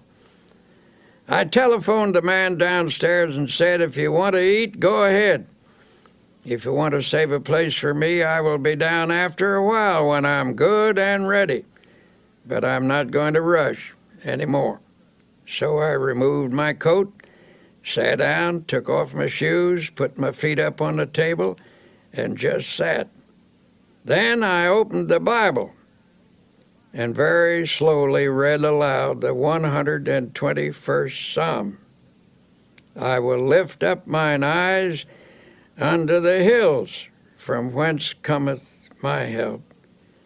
I closed the book and had a little talk with myself, saying, come on now, son, start living a slower pace and a more relaxed life. And then I affirmed, God is here and his peace is touching me. I don't need anything to eat, I reasoned. I eat too much anyway. Besides, the dinner will probably not be very good, and if I am quiet now, I will give a better speech at 8 o'clock. So I sat there resting and praying for a while. I shall never forget the sense of peace and personal mastery I had when I walked out of that room. I had the glorious feeling of having overcome something, of having taken control of myself emotionally. And when I reached the dining room, the others had just finished the first course. All I missed was the soup, which by general consent was no great loss. This incident was an amazing encounter with the healing presence of Almighty God. I gained this experience simply by stopping, by quietly reading the Bible, by sincerely praying, and by thinking some peaceful thoughts for a few moments. To attain emotional control, the daily practice of healing techniques is essential. Emotional control cannot be gained in any magical or easy way. The only sure method is by working at it regularly and by developing creative faith. To develop a calm control, it is necessary to think calmness. For as I've said before, the body responds sensitively to the type of thoughts that pass through the mind. It is also true that the mind can be quieted by first making the body quiet. Don't pace the floor. Don't wring your hands. Don't pound or shout or argue or walk up and down. Don't let yourself get worked up into a dither. I was once in a meeting where a discussion was going on which finally became rather bitter. Tempers were getting frayed and some of the participants were decidedly on edge. Sharp remarks were exchanged. Suddenly one man got up, took off his coat, opened his collar, and lay down on a couch. Everyone was astonished, and someone asked if he felt ill. No, he said, I feel fine, but I'm beginning to get mad, and I have learned that it is difficult to get mad lying down. We all laughed, and the tension was broken. So I urge you to slow down, for whatever you really want will be there when you arrive, if you work toward it without stress, without pressing. If proceeding under God's guidance and in his smooth and unhurried tempo it is not there, then it was not supposed to be there. If you miss it, perhaps you should have missed it. Try to develop a normal, natural, God-ordered pace. Practice and preserve mental quiet Learn the art of letting go of all nervous excitement. To do this, stop at intervals and affirm, I now relinquish nervous excitement. It is flowing from me now. I am at peace.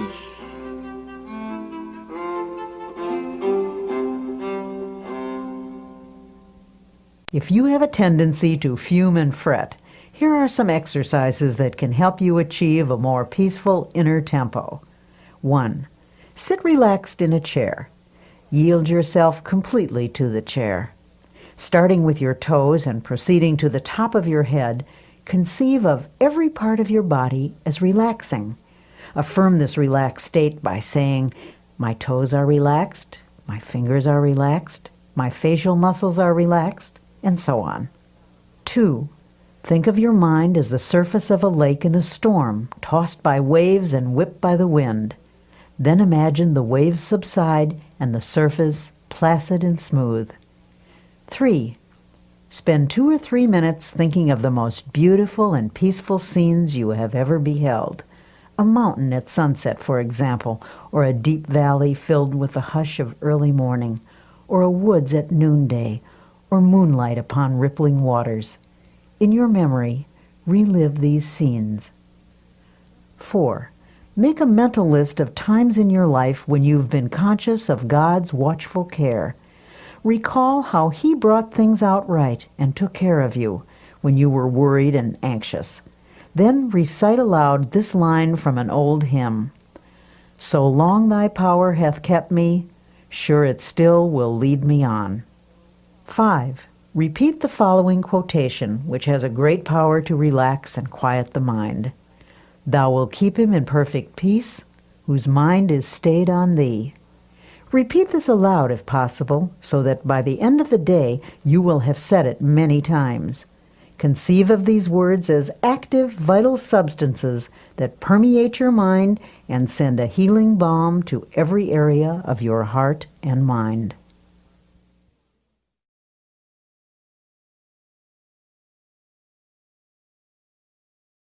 The connection between the mind and the body is a subtle but powerful one. Emotional turmoil can sap your energy, reduce your efficiency, cause poor health, and of course, steal your chances for happiness. Here's Dr. Peale with some thoughts on reversing this process and restoring your vitality. A physician I know says many of his patients have nothing wrong with them except their thoughts. He has a favorite prescription for some of them, and it's a verse from the Bible, no less. It reads, Be ye transformed by the renewing of your mind. He finds that when his patients change the pattern of their thoughts, they actually achieve a more peaceful state of mind. And that helps to produce health and well-being. Many people can benefit from such a prescription of prayer, faith, and dynamic spiritual thinking. Here's an example. The sales manager of a large company had experienced a serious decline in both ability and energy. He had once been a man of outstanding efficiency and power, but in the last year or so, he'd lost his creative skill and sales were slipping badly.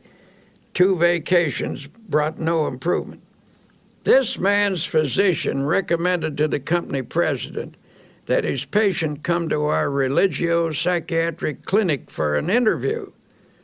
When he arrived, he was rather indignant at being sent to a church. This is a pretty pass, he fumed, when they send a businessman to a preacher. I suppose you're going to pray with me and read the Bible, he said irritably. Well, I wouldn't be surprised, I answered, for sometimes our trouble lies in an area where prayer and the therapy of the Bible can have an important effect. He proved most sullen and uncooperative until I was finally forced to say to him, Listen, I want to tell you bluntly that you'd better cooperate with us or you're going to be fired." "Who told you that?" he demanded. "Your boss," I replied. "In fact, he says that unless we can straighten you out, as much as he regrets it, you're through." You never saw such a stunned expression on anybody's face. "What do you think I ought to do?" he finally stammered. "A person often gets himself into the state you're in," I replied, "because the mind is filled with fear, anxiety, tension, resentment, guilt, or a combination of all of these. When these ingredients accumulate to a certain weight, the personality cannot support them any longer and gives way. Normal sources of emotional, spiritual, and intellectual power become clogged up. The person becomes bogged down by resentment, fear, or guilt. I don't know your trouble, but I suggest you think of me as a sympathetic friend with whom you can be absolutely open, and that you begin to tell me all about yourself. I emphasize the importance of concealing nothing and of emptying whatever fears, resentments, or guilt feelings might be in his mind." It was rather difficult to get him to talk, for he was essentially a decent person and had a strong sense of shame. In due course, the troubles came out. He'd committed a series of sins, and these involved him in a complicated maze of lies. He was living in fear of exposure, and all in all, it was a most pathetic mass of inner confusion. I shall never forget the way he reacted when it was all over. Standing on his feet, he began to stretch. He stood on tiptoes, reaching his fingers toward the ceiling, and then took a deep breath. "My," he said, "I feel good." It was a dramatic expression of release and relief. Then I suggested that he pray and ask God to forgive him and to fill him with peace and cleanness. "Do you mean for me to pray aloud?" he asked dubiously. "I never did that in my whole life." "Yes," I said, "it's a good practice, one that will strengthen you." It was a simple prayer, and as best as I can recall it, this is what he said. "Dear Lord, I've been an unclean man, and I'm sorry for the wrong I have done. I've poured it all out to my friend here. I now ask you to forgive me and to fill me with peace. Also, make me strong so that I will never repeat these actions. Help me to be clean again, and better, lots better." He went back to his office that very day. Nothing was ever said to him, and it did not need to be, for soon he got back into stride and regained his position as one of the best sales managers in his city. Later, I met his president, who said, "I don't know what you did to Bill, but now he certainly is a ball of fire." "It wasn't me," I replied. "God did it." Every thoughtful person who has ever considered the matter realizes that doctors are right when they tell us that grudges, resentment, jealousy, vindictiveness, hate, and so on are attitudes that produce poor health. The effects of anger are among the worst. Have a fit of anger and experience for yourself that sinking feeling in the pit of your stomach, that sense of sickness. Chemical reactions in the body are set up by emotional outbursts, which in turn result in feelings of ill health. Should these continue, either violently or in a simmering state, over a period of time, the general condition of the body will deteriorate. violent negative emotions place great strain upon the heart. One doctor describes how common it is for a person's blood pressure to jump 60 points almost instantly in response to an outburst of anger. A colleague of his suffered from a heart condition and knew that he was at the mercy of anyone who could annoy him. His death, in fact, resulted from a heart attack caused by a fit of anger when he forgot to discipline himself. This doctor suggests, whenever a problem starts to vex you or you begin to get angry, let yourself go limp all over. This will dissipate your inner turmoil. In a speech to the American College of Physicians, Dr. Edward Weiss of Temple University Medical School stated that emotions and feelings are quite as real as germs and no less respectable in their power. The pain and suffering of diseases caused primarily by the emotions are no more imaginary than those caused by bacteria. For example, chronic victims of pains and aches in the muscles and joints may be suffering from nursing a smoldering grudge against someone, possibly close to them. And usually a patient is completely unconscious of his own role in developing the disease. Such persons are often suffering from a disorder of their feelings, often linked to a marital or parent-child problem. I was once told about a woman who came to her doctor complaining that her hands kept breaking out, a problem which was diagnosed as eczema. This doctor encouraged his patient to talk about herself.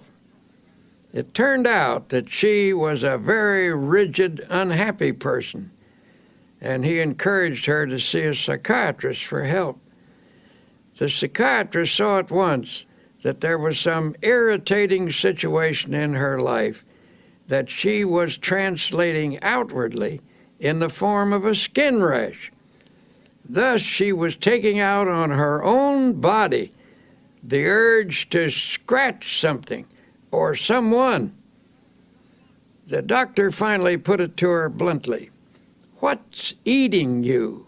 You're peeved at something, aren't you?"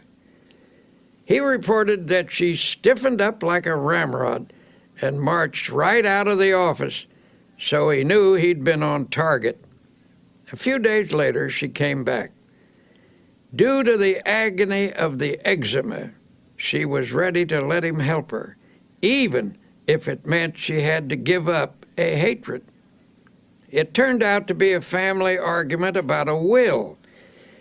This woman felt she'd been unfairly treated by a younger brother. When she got rid of her hostility and made up with her brother, the eczema vanished within 24 hours. Such cases go on and on. When people allow their emotions to get the better of them, their body responds by breaking down in small or sometimes in large and grave ways. How we think we feel physically has a definite effect on how we do feel. If your mind tells you you're tired or ill, the nerves and the muscles accept that as a fact.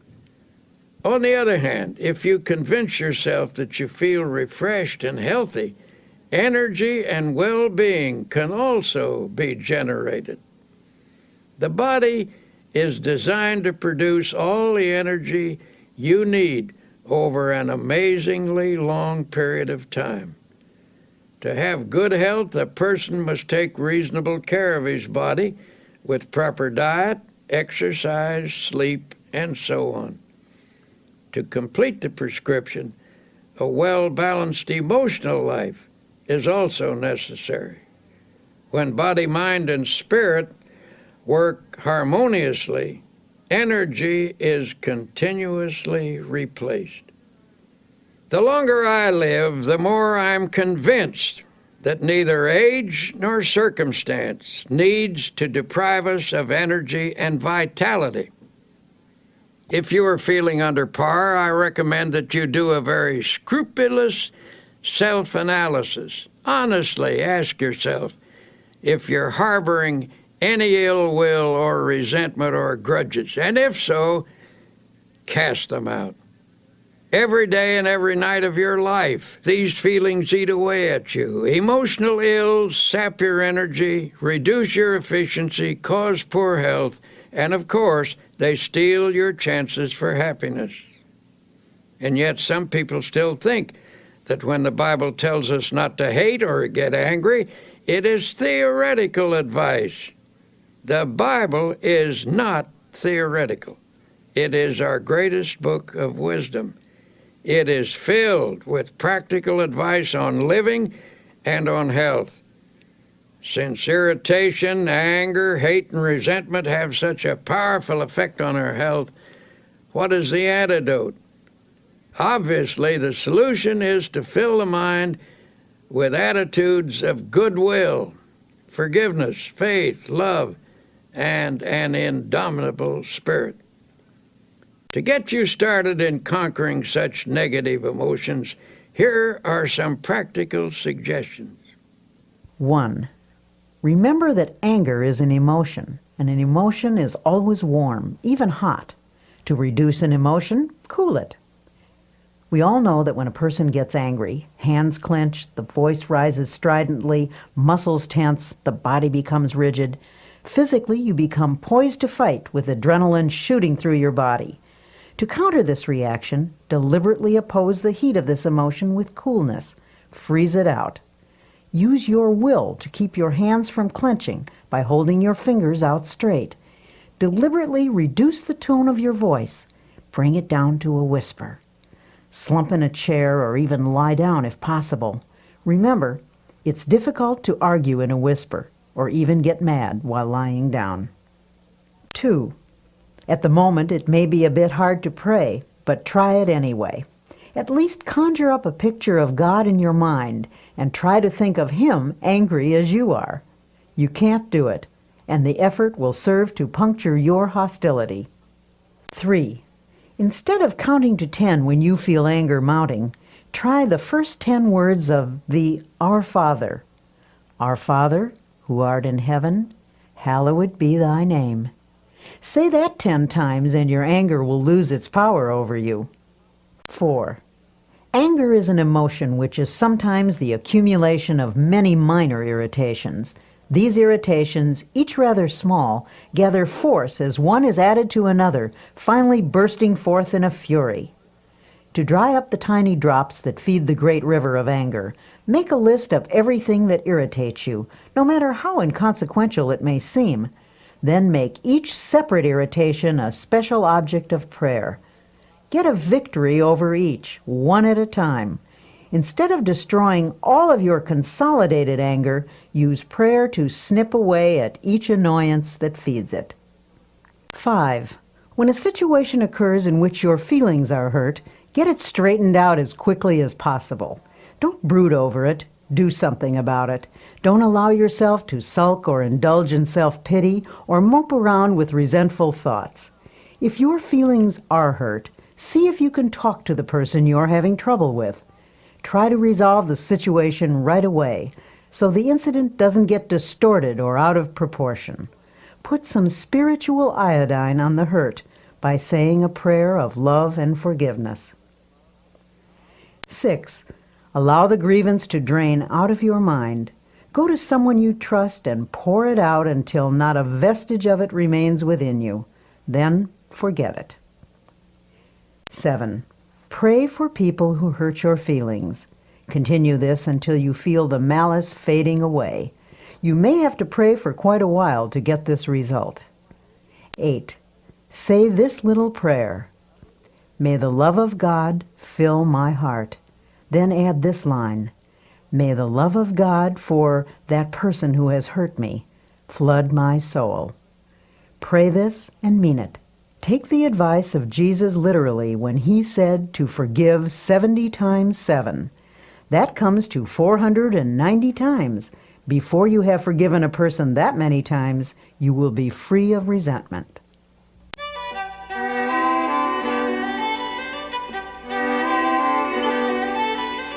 Worry can have a devastating effect on your physical and emotional health. It stifles the flow of creative power and cripples the ability to act with confidence and clarity. But there is a remedy for overcoming fear. Here is Dr. Peale. Reduced to its simplest form, what is worry? Basically, worry is an unhealthy and destructive mental habit. But if you're a worrier, you weren't born with the habit. You acquired it. And like any habit or acquired attitude, you can cast worry from your mind. A famous psychiatrist asserts that anxiety is the great modern plague. Professionals tell us that fear is the most disintegrating enemy of the human personality, that worry is the most subtle and destructive of all human diseases, that thousands of people are ill because of dammed-up anxiety. Because these sufferers are unable to expel their anxieties, they've turned their problems inward, causing many forms of ill health. The destructive quality of worry is indicated by the word itself, which is derived from an old Anglo-Saxon word meaning to choke.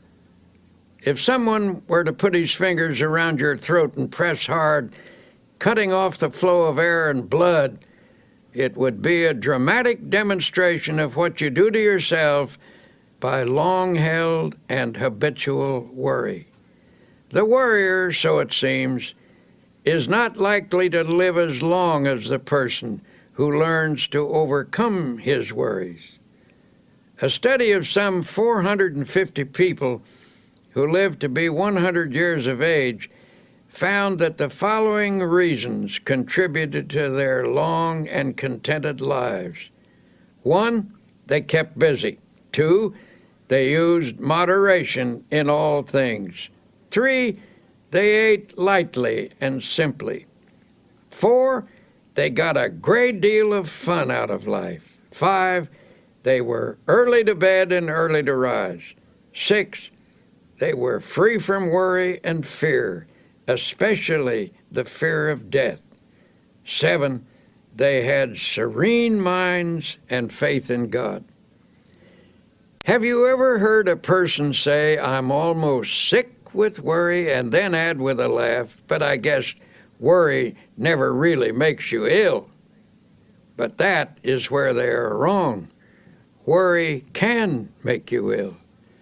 The problem is we worry not only with our minds, but with our hearts, brains, and every other part of ourselves. No matter what the cause of worry and fear, its effect can be noted in the cells, tissues, and organs. But don't be discouraged. There is a remedy that will bring you sure relief. You can overcome your worries. The first step is simply believing you can. For whatever you believe you can do, with God's help, you can do. Here, then, is a practical procedure which will help to eliminate abnormal worry from your daily life. Practice emptying the mind daily. This is a suggestion I will repeat over and over again, for it is of utmost importance. To avoid retaining worries in your mind while you sleep, this mental catharsis should be done preferably before retiring at night. The last 5 minutes before going to sleep are of extraordinary importance, for in that brief period the mind is most receptive to suggestion. It tends to absorb the last ideas that are entertained in the waking state. Then while you sleep, thoughts sink into the subconscious.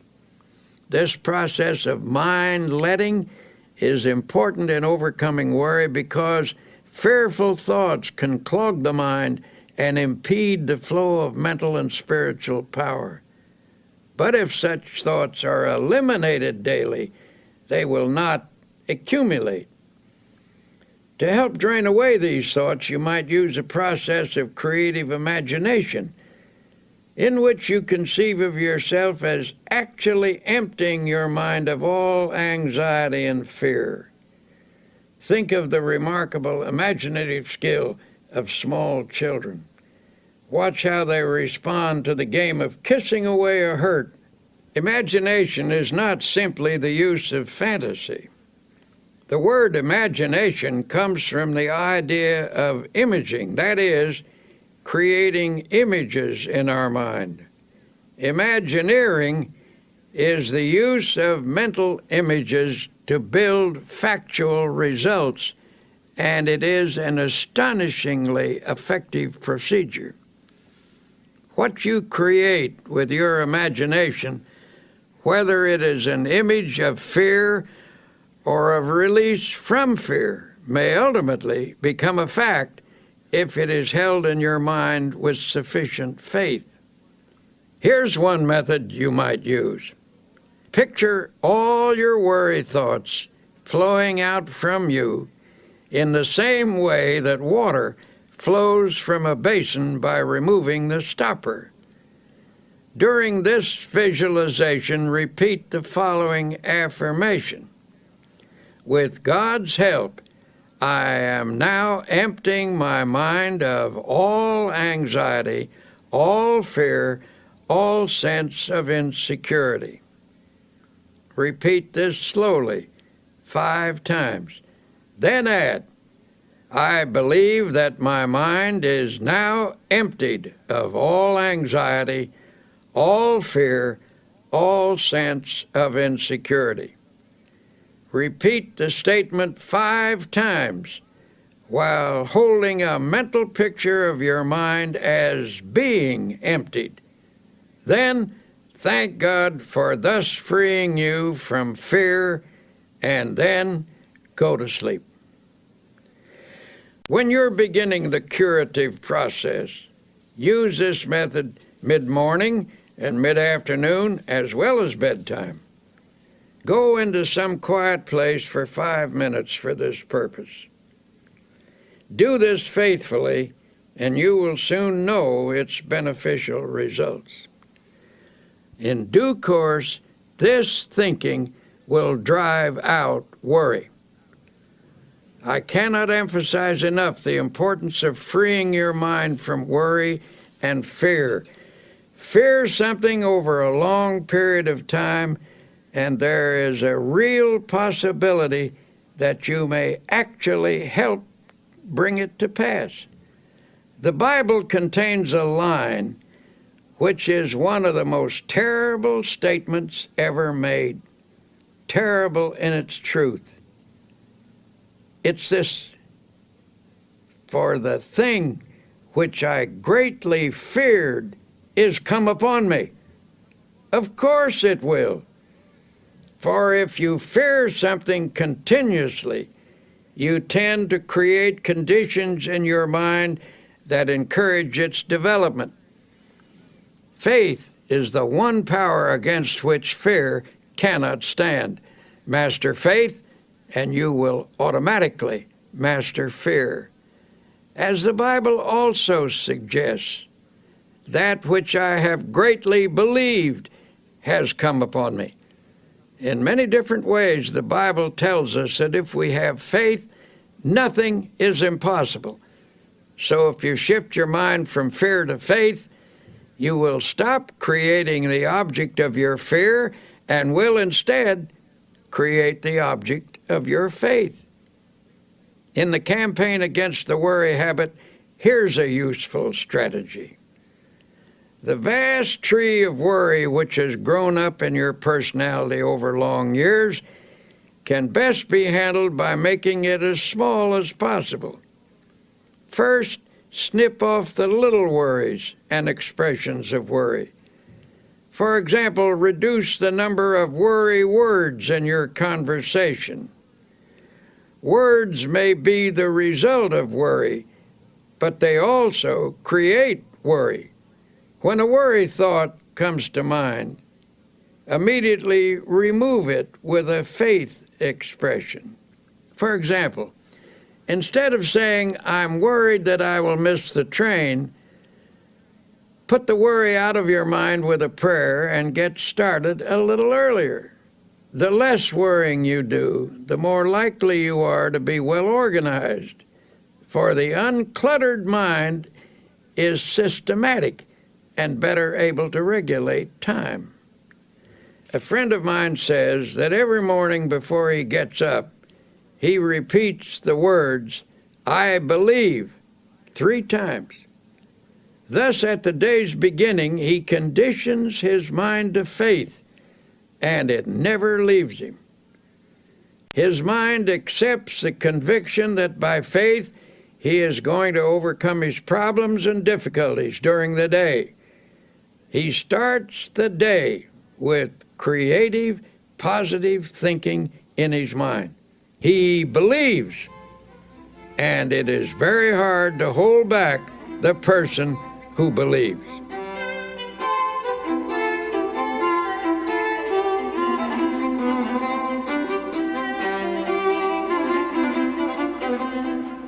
Many people fail to overcome troubles such as worry because they allow a problem to seem complicated. It can be very useful to attack the problem with some simple technique, something that dramatizes your war against worry. One of the best techniques I've seen was developed by a man who was once a tremendous worrier. At one point, he was worrying himself into a bad state of nerves and ill health. He suffered from continual doubt about whether or not he had done or said the right thing. He was always rehashing his decisions and getting unnerved about them.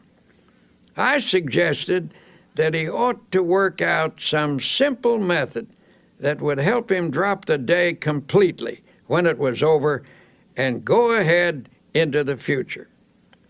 One day, I noticed that his state of mind was improving, and I commented on it. "Oh, yes," he said, "I finally got the secret, and it has worked amazingly well." He asked me to drop into his office sometime during the close of the day, and he would show me how he had broken the worry habit.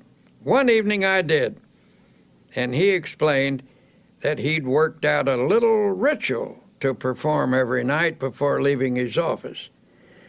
We picked up our hats and coats and started toward the door. By the door stood a wastebasket, and above it on the wall was a calendar.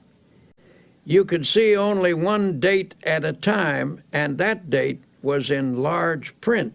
He said, "Now I will perform my evening ritual, the one that has helped me break the worry habit." He reached up and tore off the calendar page for that day. He rolled it into a small ball, and I watched with fascination as his fingers slowly opened and he dropped that day into the wastebasket. He then closed his eyes and his lips moved. Upon finishing his prayer, he said, "Amen. Okay, the day is over. Come on, let's go out and enjoy ourselves." As we walked down the street, I asked, "Would you mind telling me what you said in that prayer?" He laughed and said, "I don't think it is your kind of prayer." "Well, I pray something like this: Lord, you gave me this day. I didn't ask for it, but I was glad to have it. I did the best I could with it, and you helped me, and I thank you. I made some mistakes. That was when I didn't follow your advice, and I'm sorry about that. Forgive me. But I had some victories and some successes too, and I'm very grateful for your guidance.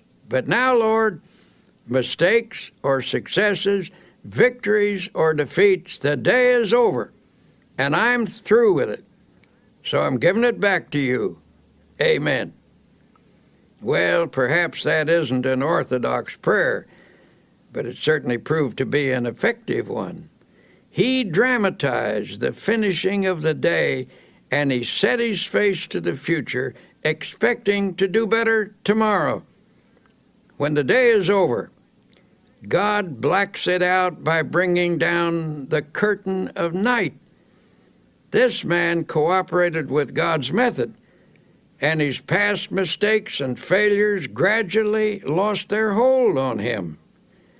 He was released from the worries that accumulated from his yesterdays. His anti-worry formula is also described in these words from the Bible. But this one thing I do, forgetting those things which are behind, and reaching forth unto those things which are before, I press toward the mark for the prize of the high calling of God in Christ Jesus.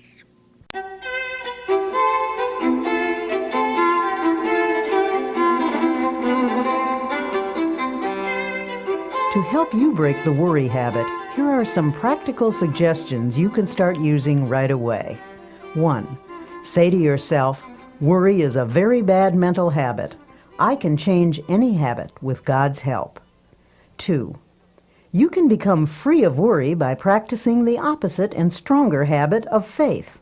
With all the strength and perseverance you can command, start practicing faith. 3. How do you practice faith? Here's a good way to begin. First thing every morning before you rise, say out loud, I believe. 4. Recite this prayer frequently. I place this day, my life, my loved ones, my work in the Lord's hands. There is no harm in the Lord's hands, only good. Whatever happens, whatever results, if I am in the Lord's hands, it is His will, and it is good. 5. Practice saying something positive about everything. For example, don't say, this is going to be a terrible day. Instead, affirm, this is going to be a glorious day. Don't say, I'll never be able to do that. Instead, affirm with God's help, I will do that. 6. Shoot an injection of faith into all your conversations. A group of people talking pessimistically can infect every person in the group with negative feelings. But by talking up rather than down, you can drive off that depressing atmosphere and make everyone feel hopeful. 7. One reason you're a worrier is because your mind is literally saturated with thoughts of gloom, defeat, and apprehension. To counteract these, mark every passage in the Bible that speaks of faith, hope, and happiness. Commit each to memory. Say them over and over again until they saturate your subconscious mind. Then the subconscious will return to you what you have given it, namely optimism, not worry. 8. Help others cure the worry habit. In helping another to overcome worry, you get greater power over it within yourself. 9. Every day of your life, conceive of yourself as living in partnership and companionship with God. If He actually walked by your side, would you be worried and afraid? Well then, say to yourself, He is with me.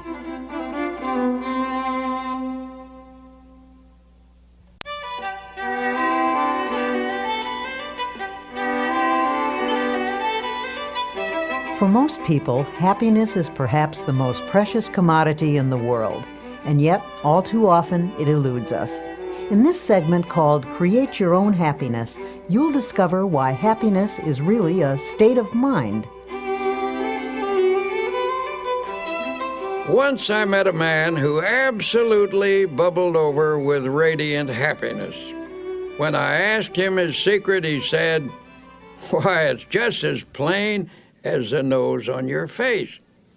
When I get up in the morning, I realize I have two choices, either to be happy or unhappy.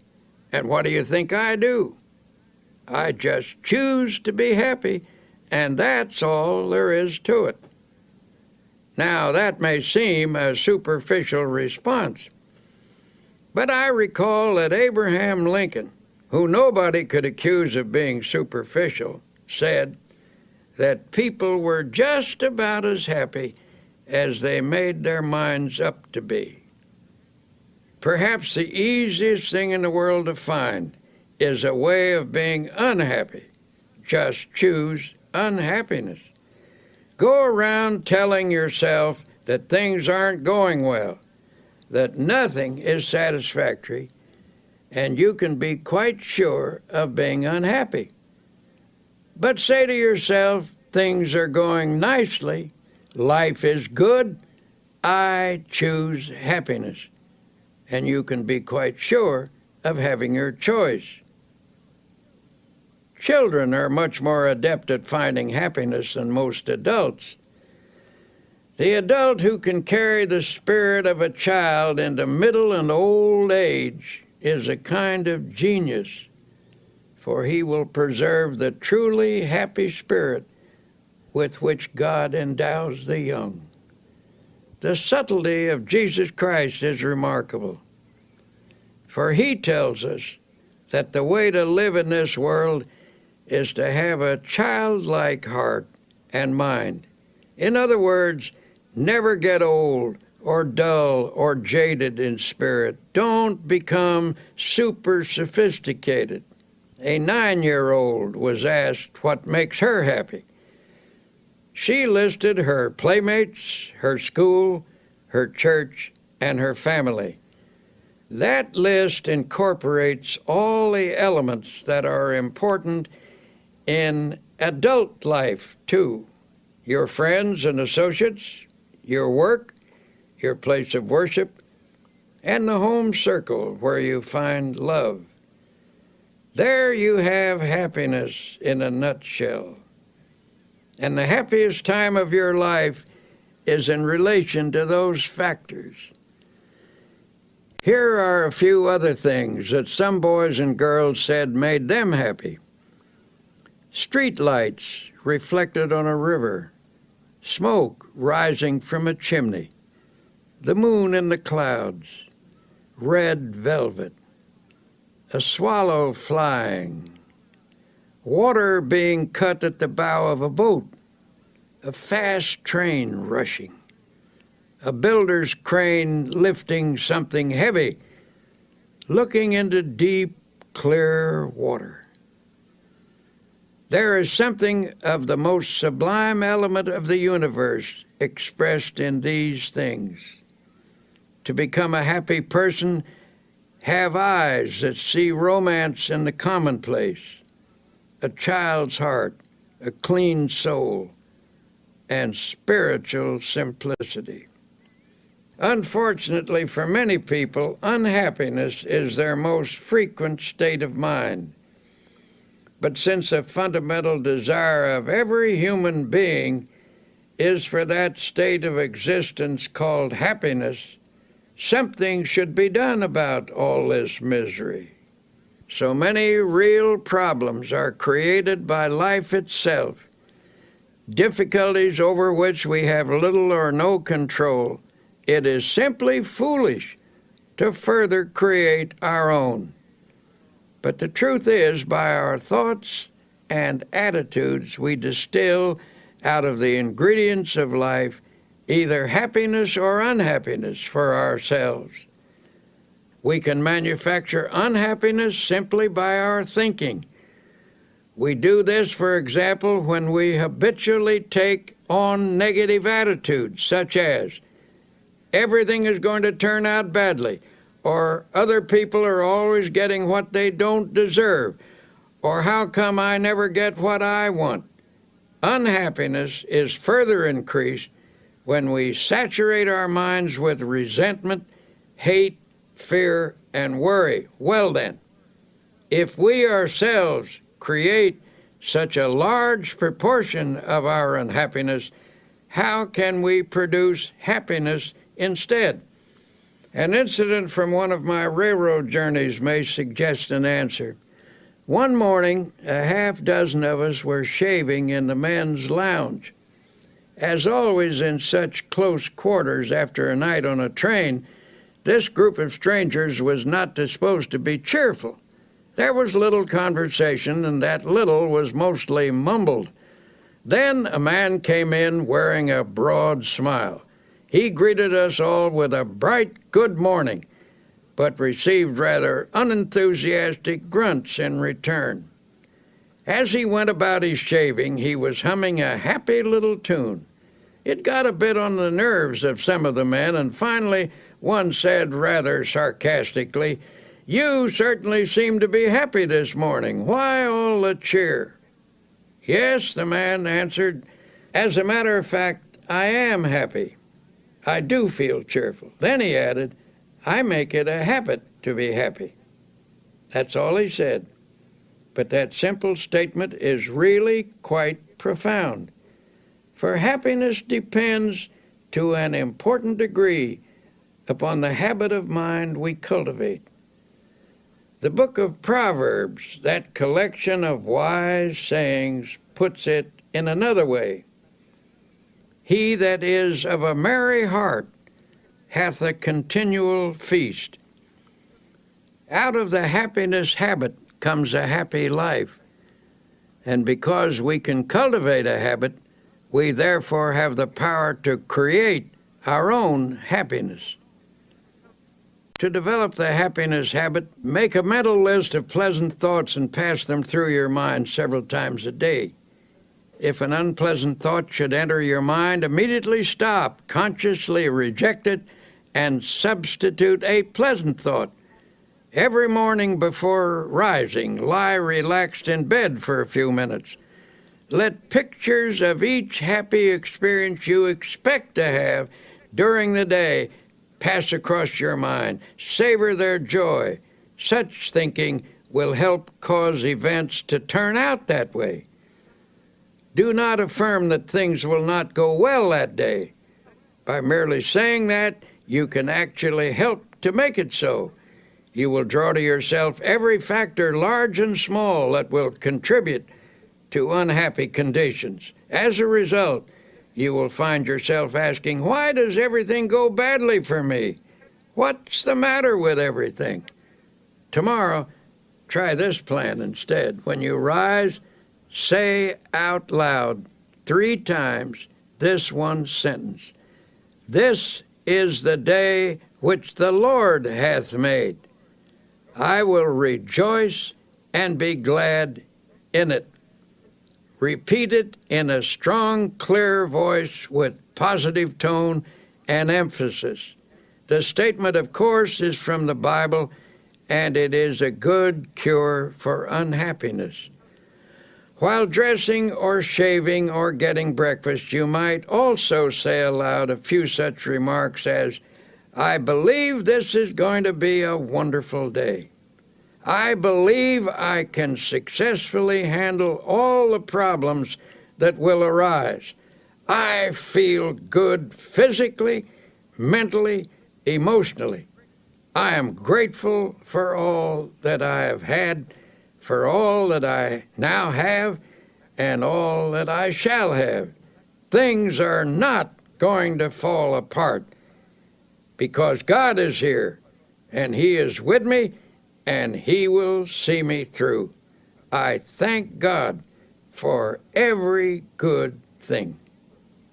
If you repeat these phrases and meditate on their meaning, you will change the character of your day by starting off with a positive frame of mind.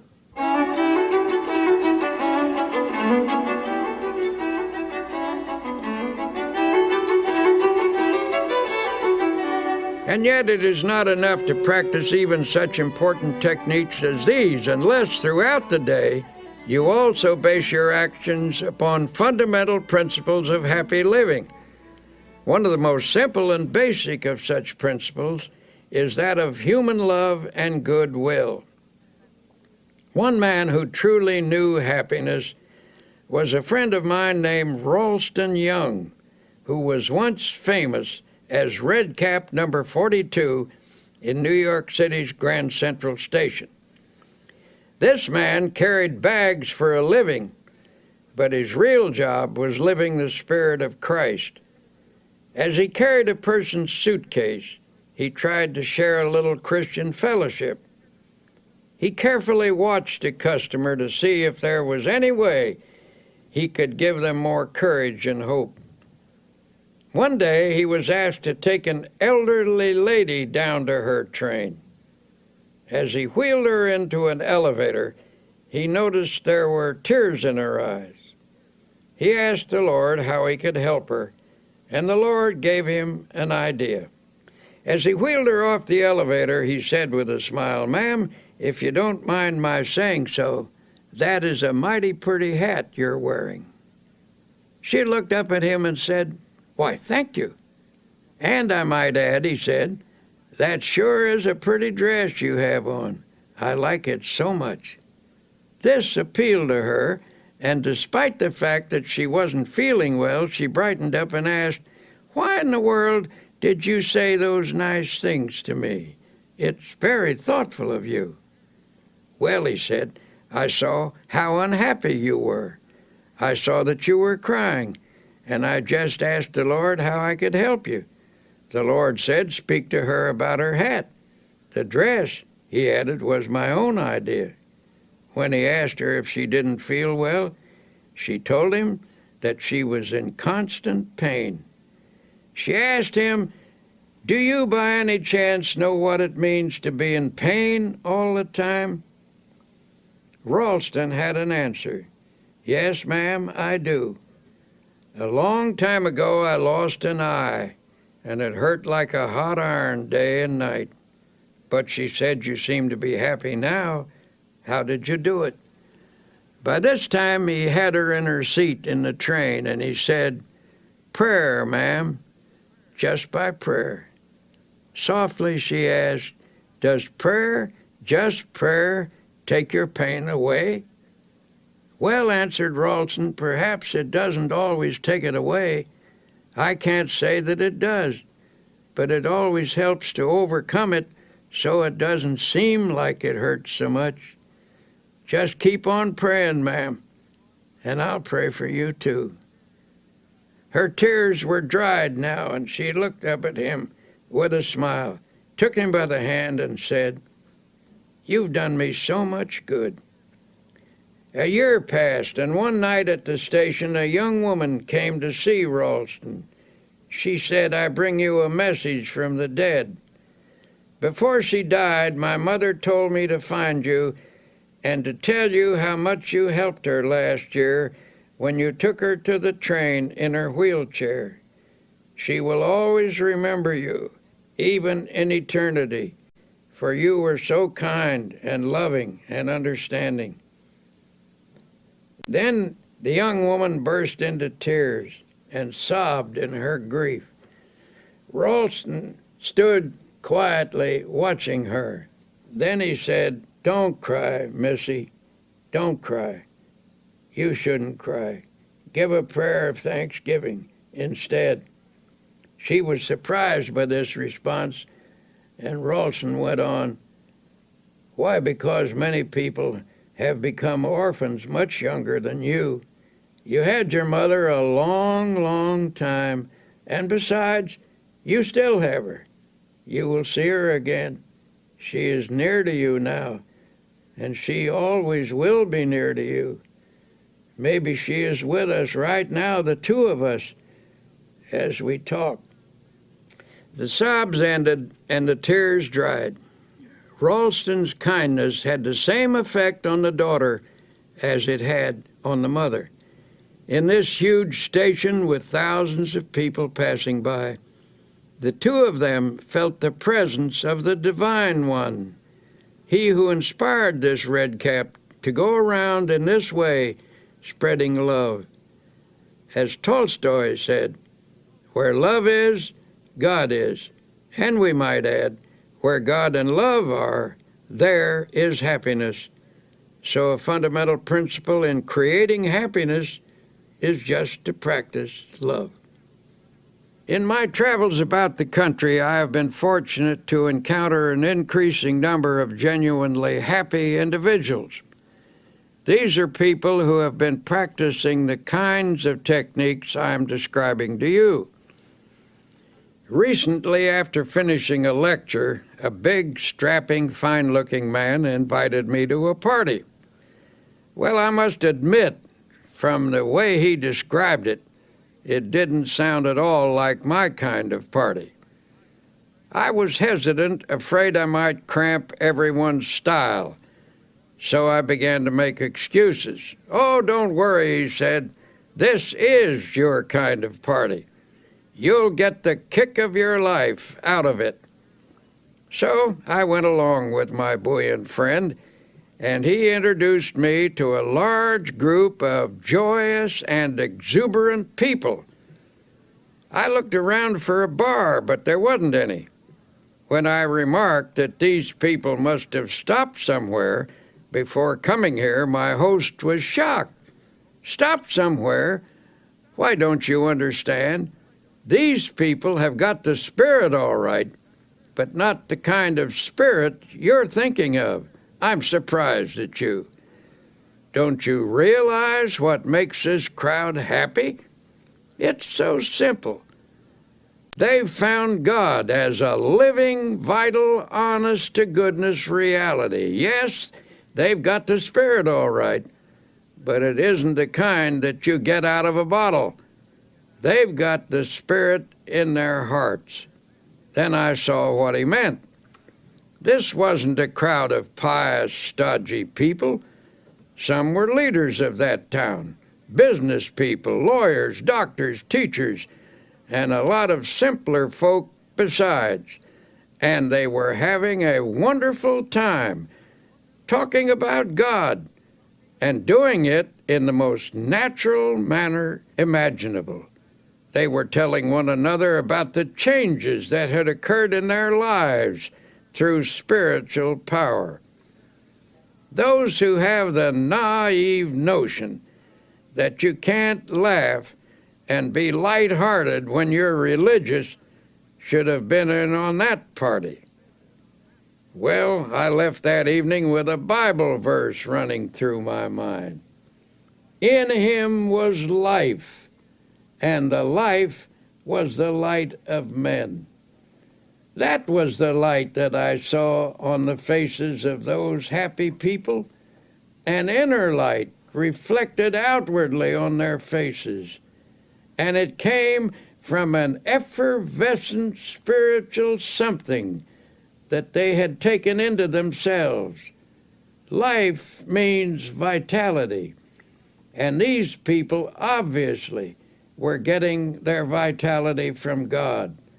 Through faith in God and in themselves, they had found the power that creates confidence and happiness. If you want to create a little more happiness in your life, here are a few ideas. 1. Remember it is primarily your thoughts and attitudes that determine how happy you are. Never allow resentment, hate, fear, or worry to dominate your thoughts. 2. Make it a habit to be happy. You can cultivate this habit, so you do have a choice. As the book of Proverbs says, "He that is of a merry heart hath a continual feast." 3. Practice happy thinking. Make a mental list of pleasant thoughts and pass them through your mind several times each day. If an unpleasant thought should enter your mind, immediately stop, consciously reject it, and substitute a pleasant one. 4. Each day when you arise, say this one sentence out loud. "This is the day which the Lord hath made.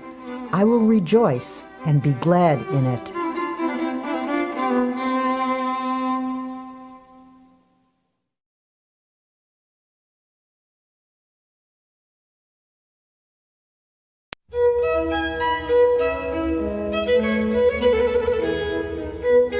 We might as well admit it, everyone wants to be liked. William James once said, "One of the deepest drives of human nature is the desire to be appreciated. The longing to be liked, to be held in esteem, to be a person whom others seek out is fundamental in all of us." On this side, you'll discover how to enjoy easy, natural, and pleasing relationships with others, how to be somebody you'd like to know. A poll was taken among some high school students, asking them what they most desired. By overwhelming majority, the students answered that they wanted to be popular. Older people have this same urge. Indeed, it is doubtful if anyone ever outlives the desire to be highly regarded or to have the affection of friends and associates. The feeling of not being wanted or needed is one of the most devastating of all human emotions. Being needed by others is absolutely necessary for emotional stability and happiness. Yet it is sad to realize how many people suffer from a sense of isolation. I was at a luncheon once when a young doctor rushed in to take his place at the table. He looked frazzled as he sat down with a weary sigh. "If only the telephone would stop ringing," he complained. "I can't get anywhere because people call me all the time. I wish I could put a silencer on that phone." An elderly doctor at the table spoke up. "I know how you feel. I used to feel that way myself. But you should be thankful the phone does ring. Be glad people want and need you." Then he added pathetically, "Nobody ever calls me anymore. I would like to hear the telephone ring again. Nobody wants me, and nobody needs me. I'm a has-been." The feeling of not being wanted or needed can produce frustration, illness, and even aging. It is not only a sad way to live, but it is damaging to the human psyche. If you're feeling useless, for your own sake, do something about it. Try getting out of yourself for a while. Stop feeling sorry for yourself and find a way instead to provide a service for someone else. Think about people who are less fortunate than you who need help. Volunteer for a worthwhile cause. Not only will you find the esteem we all need, but others will greatly benefit by what you give. It's ironic, but people who deliberately strive to be popular often fail in the attempt. Popularity sought purely for its own sake can be a superficial goal which encourages superficial results. On the other hand, we all know someone who has that extra something, a magnetism that comes from inner confidence. Without even trying, these people never seem to lack for friends. Before we begin talking about ways to improve your relationships, let me warn you that no one, no matter how terrific, is liked by everyone. It's a curious quirk in human nature, but there are certain people with whom we simply don't click.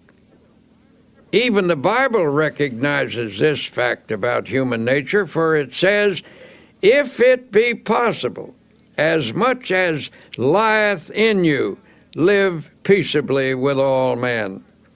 The Bible is a very realistic book. It knows people, their infinite possibilities, as well as their imperfections. The Bible advised the disciples that they should do their best to get along with the people in the villages they visited. But if they still couldn't do so, after trying sincerely, they were to shake off the very dust of the village from their feet. "And whosoever will not receive you when you go out of that city, shake off the very dust from your feet for a testimony against them." This is all by way of saying that if you don't achieve perfect popularity with everyone, don't let it bother you too much. Countless people have never mastered the knack of being sought after, and it's not for lack of trying. Some people even go to extremes, acting in a manner they don't really enjoy, all because of their intense desire to be liked. Unfortunately, this desire is often merely a search for a superficial kind of popularity. Having said that, now let me tell you that there are certain procedures which can make you a person that other people like to be with, without becoming artificial or putting on an act. You can enjoy satisfactory personal relationships even if you are a difficult person or are by nature shy and retiring. Here are some suggestions. First, try to be a comfortable type of person, the kind that others can be easy with. Some people always keep a barrier between themselves and the world.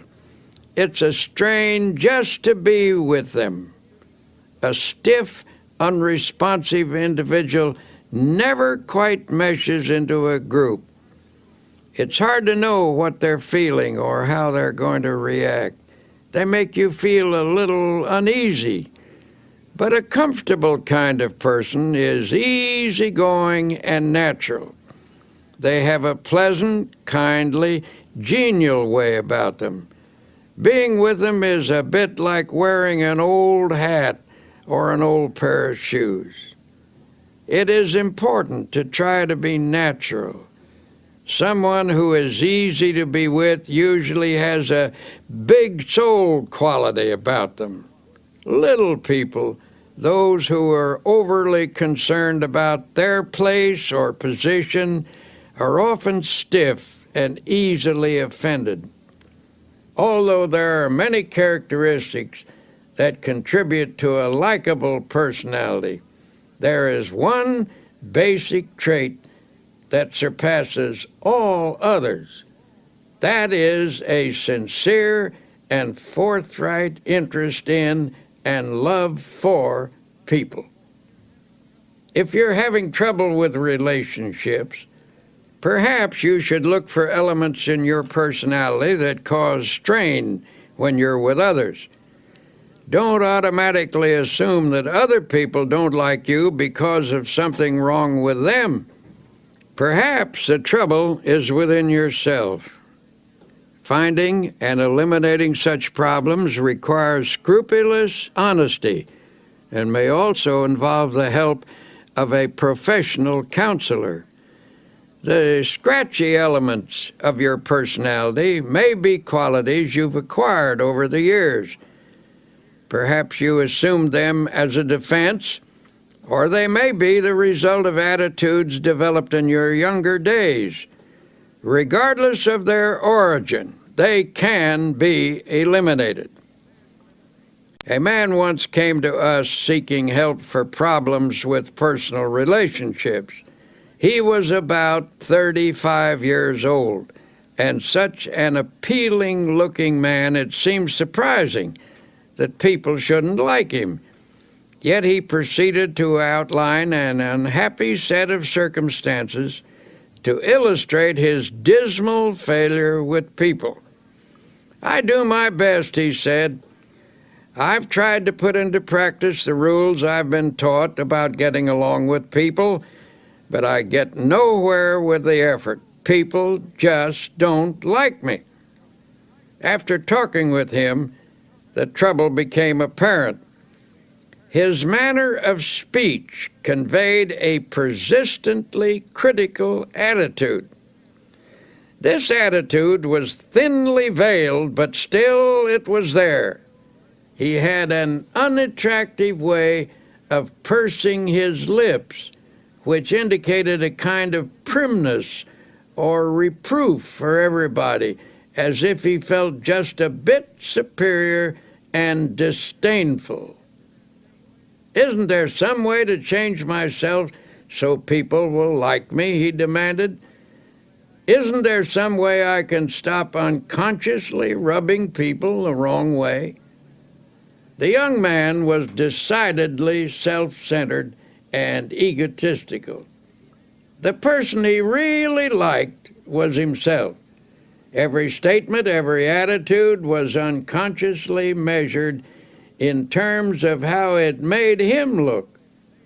He was irritable with people and picked on them in his own mind, though few outward conflicts developed. Inwardly, he was trying to make everyone over to suit himself. Unconsciously, people realized this. In their minds, they erected barriers against him. Since he was being unpleasant to people in his thoughts, it followed that he was less than warm in his behavior. He was polite enough and managed not to be boorish and unpleasant, but people unconsciously felt coolness in him, so they gave him the brush off, and with good reason, for in his mind he had already brushed them off. In a sense, he liked himself too well, and to build up his self-esteem, he put others down. He was suffering from too much self-love. To change his situation, he had to be taught how to love other people and to forget himself, which was, of course, a complete reversal of his habits. He was bewildered and baffled when his difficulty was outlined to him. But since he was sincere and meant business, he practiced his suggested techniques for developing love of others in place of extreme self-love. It took some fundamental changes to accomplish this goal, since his egotism was so deeply ingrained. But in the end, he did succeed. One method I suggested was that he make a list of people he had met during the day. For example, the bus driver or the newsboy. Every night before retiring, he was to mentally picture each person on the list, and as he brought each face up before him, he was to think a kindly thought about that person and then pray for them. Each of us has his own world, people we encounter each day or with whom we do business. This man was instructed to pray for those in his own little world. For example, the first person he saw each morning was the elevator man in his apartment house. Normally, he'd say a perfunctory good morning. Now he took the time to have a little chat. He asked the elevator man about his family and about his interests. He found that he had an interesting point of view and some experiences which were quite fascinating. He began to see new values in a person who had previously been a mechanical robot to him. He actually began to like the elevator operator, and in turn, the elevator operator, who had formed a pretty accurate opinion of the young man, began to reverse his views. They established a friendly relationship. So the process went from person to person on his list. One day the young man said, "I've found that the world is filled with interesting people, and I never realized it before." When he made that observation, he proved that he was losing himself. And when he did that, as the Bible so wisely tells us, he found himself. In losing himself, he found himself and lots of new friends besides. People began to like him. Learning to pray for other people is a very important step in this process. When you pray for someone, you tend to lift the relationship to a higher level. The best in other people begins to flow out toward you as your best flows toward them. In the meeting of the best, in each, a higher understanding is established. Essentially, getting people to like you is merely the other side of liking them. One of the most popular men who lived in the United States in this century was the late Will Rogers, and one of the most characteristic statements he ever made was, "I never met a man I didn't like." Now, that may have been a slight exaggeration, but I'm sure Will Rogers didn't think so.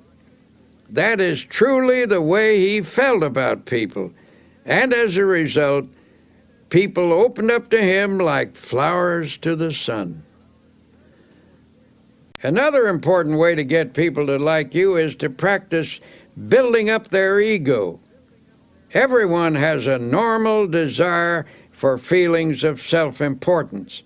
If I deflate your ego, and therefore your self-importance, I show my lack of respect for you. Though you may laugh it off, I have indeed wounded you. And while you may exercise charity toward me, unless you are finely developed spiritually, you're not going to like me very much.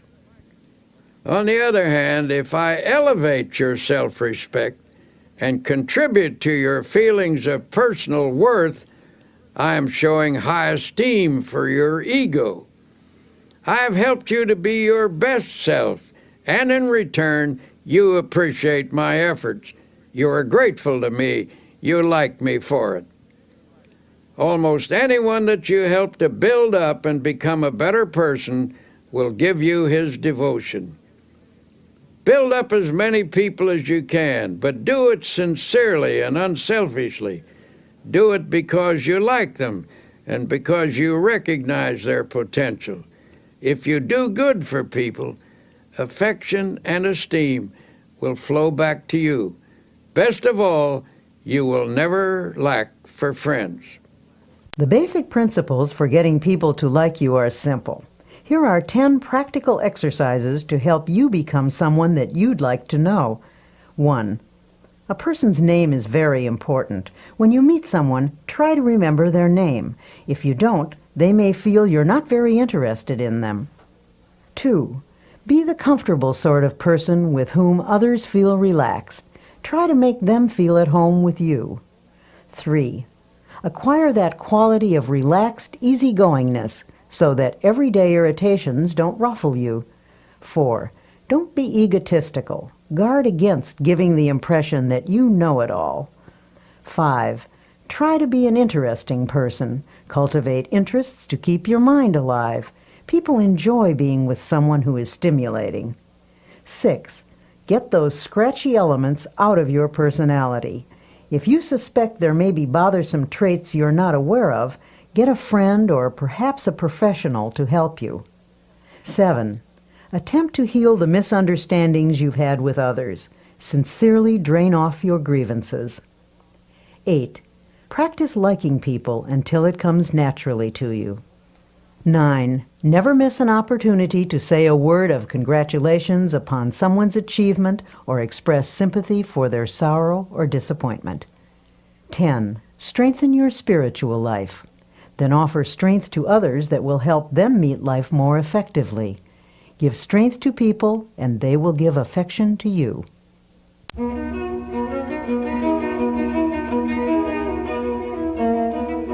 Winston Churchill once wrote about the great British General Tudor.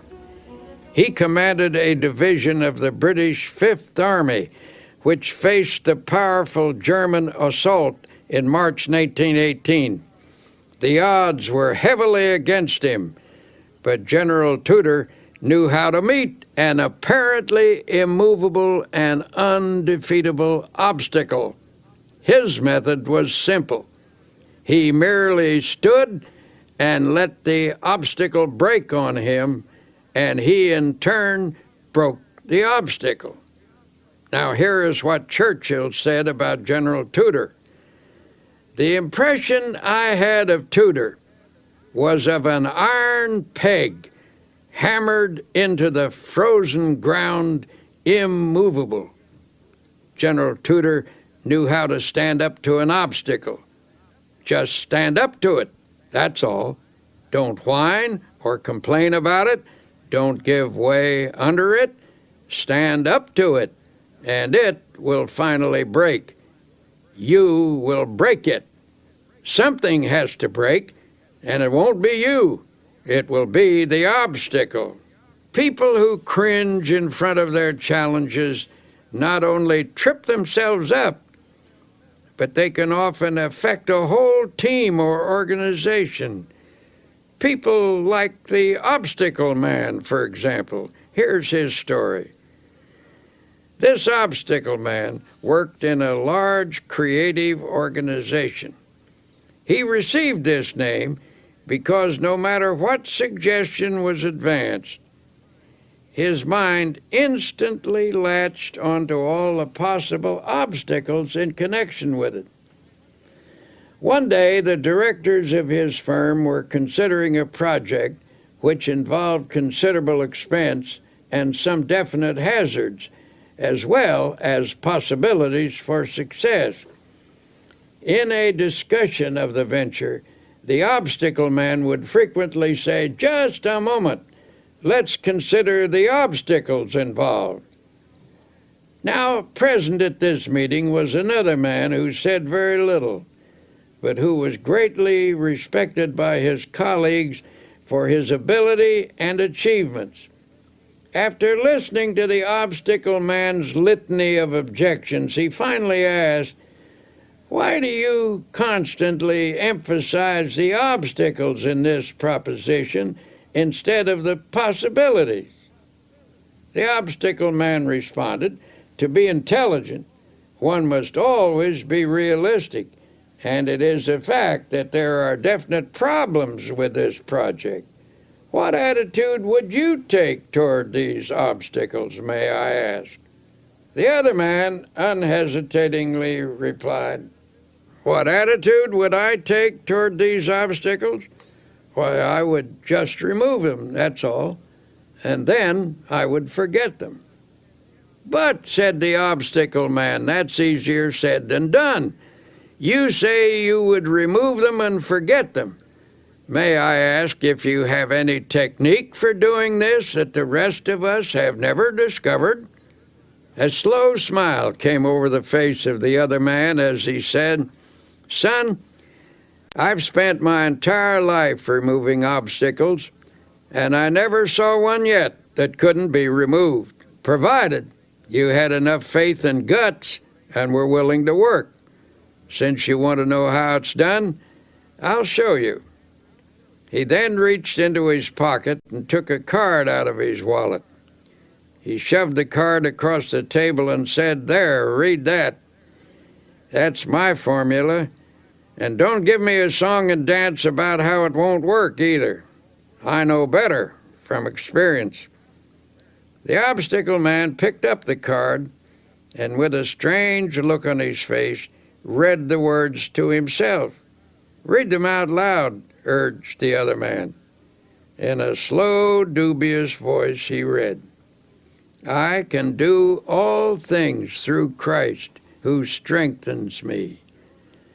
The owner of the card put it back in his wallet and said, "I've lived a long time and have faced a lot of difficulties, but there is power in those words, actual power, and with it you can remove any obstacle." He said this with confidence, and everyone knew he meant it. He was, in fact, a remarkable man who had overcome many odds, and his successful track record spoke for itself. His positive attitude, plus the fact that he was not in any sense holier than thou, made his words convincing to the men around the table. At any rate, there was no more negative talk from the obstacle man or anyone else from then on. The project was put into operation, and despite risks and difficulties, it turned out successfully. Think of the winning mentality that sports champions cultivate.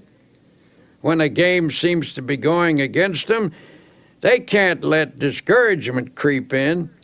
They can't let negative thoughts dominate, or they will lose the power to win. To be a champion in your own arena, your mental and spiritual resources must be razor sharp with confidence. Now you may say, "But you don't know my circumstances. I'm in a different situation than anybody else. and I'm about as far down as a human being can get. Well, if that's true, and you're down as far as you can get, in that case, congratulations, for you're at the bottom. And the bottom is a wonderful place. The only place you can go from the bottom is up.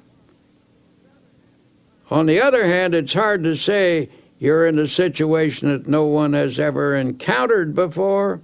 There is no such situation.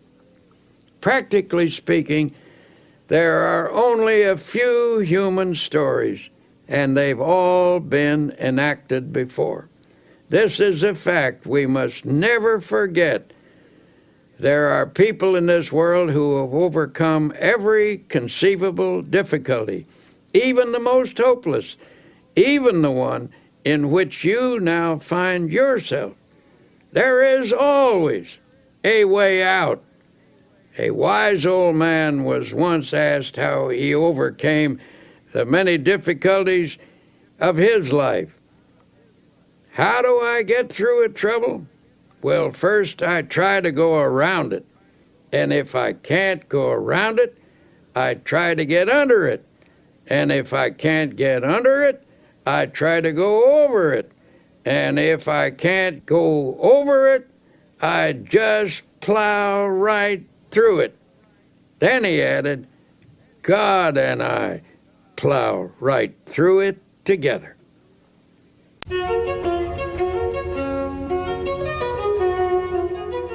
One way to help your subconscious become more positive is to eliminate certain expressions of thought and speech, which we'll call the little negatives. These little negatives clutter up the average person's conversation, and while each one is seemingly unimportant in itself, when taken together, they have a total effect of creating a negative mindset. If you analyze your own conversational habits, you may be shocked by what you find. See how often gloomy little statements creep in like, I'm afraid I'll be late, or what if I have a flat tire, or I don't think I can do that, or even, I knew it was going to rain. These are little negatives, to be sure, and a big thought is, of course, more powerful than a little one. But it should never be forgotten that mighty oaks from little acorns grow. And if a mass of little negatives clutters up your conversation, they're bound to seep into your mind. Soon they accumulate in force, and before you know it, grow into big negatives. Make the decision right now to go to work on your little negatives. Root them out of your thoughts and your conversations.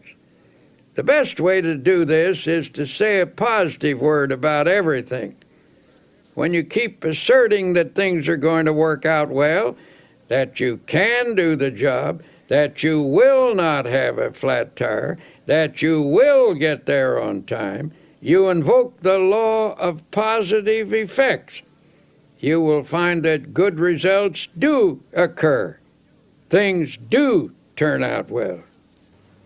Now, as we've said before, our success in overcoming obstacles is greatly influenced by our attitude. In fact, most of our obstacles are actually mental in character. Ah, you may object, my obstacles are not mental. Mine are real. Perhaps so, but your attitude toward them is mental. Attitudes are created by a mental process, and what you think about your obstacles largely determines what you do about them. Take the attitude that you can't remove an obstacle, and you won't. But get the idea firmly fixed in your mind that the obstacle is not so great as you previously considered it to be. Hold on to the idea that the obstacle is removable. The very moment you begin to think in this manner, you inaugurate the process that will eventually remove your obstacle. If there's a difficulty which has defeated you for a long time, it's likely that you've told yourself for weeks, months, and even years that there's nothing you can do about it. When you emphasize only your inabilities, your mind gradually concludes that you are indeed incapable. And when your mind is convinced, you're convinced, for as you think, so you are.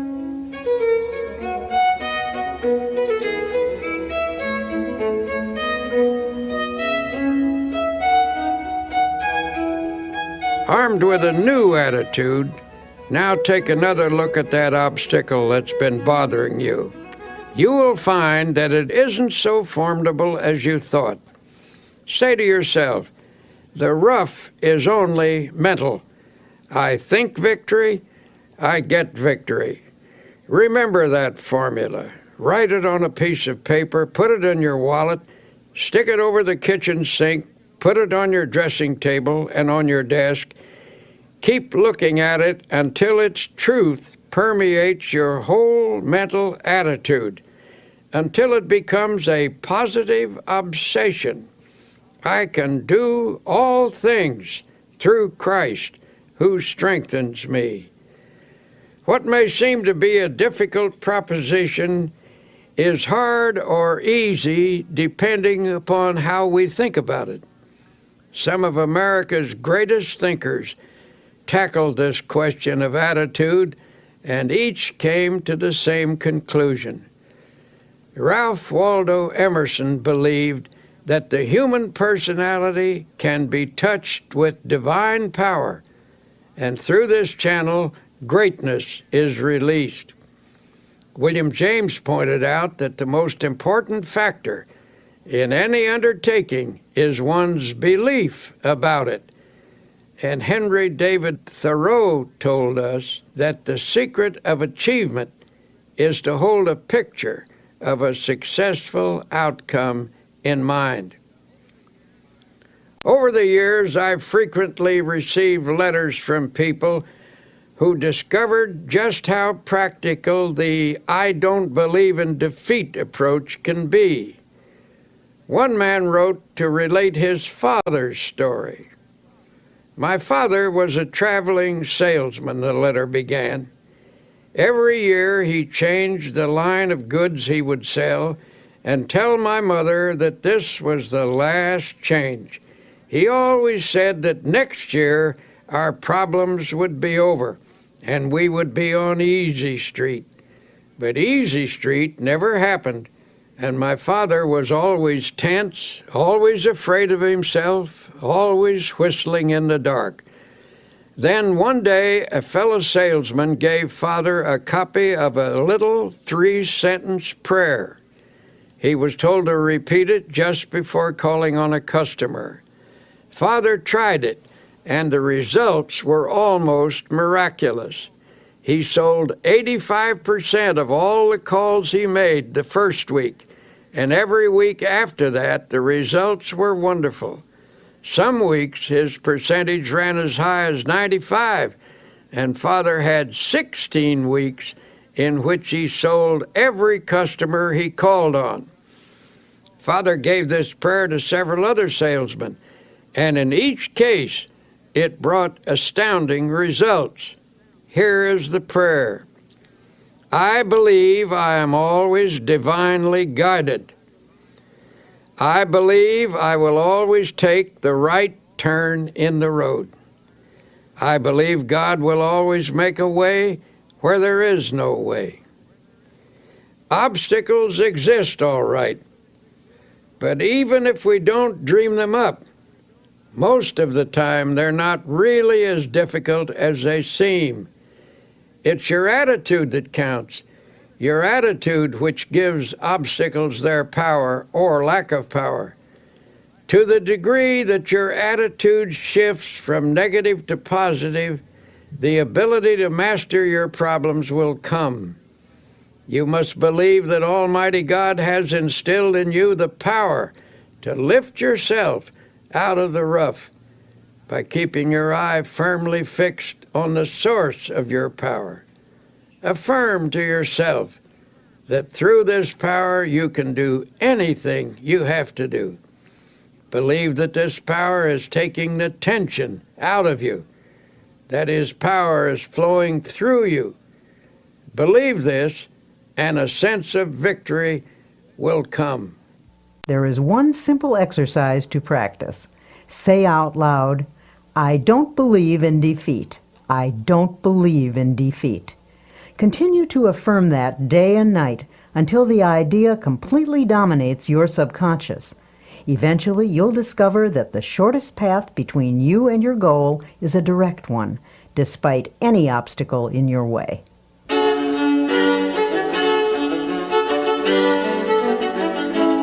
Here you will discover the practical secrets that can lead to a life in which dreams are achieved and expectations are fulfilled.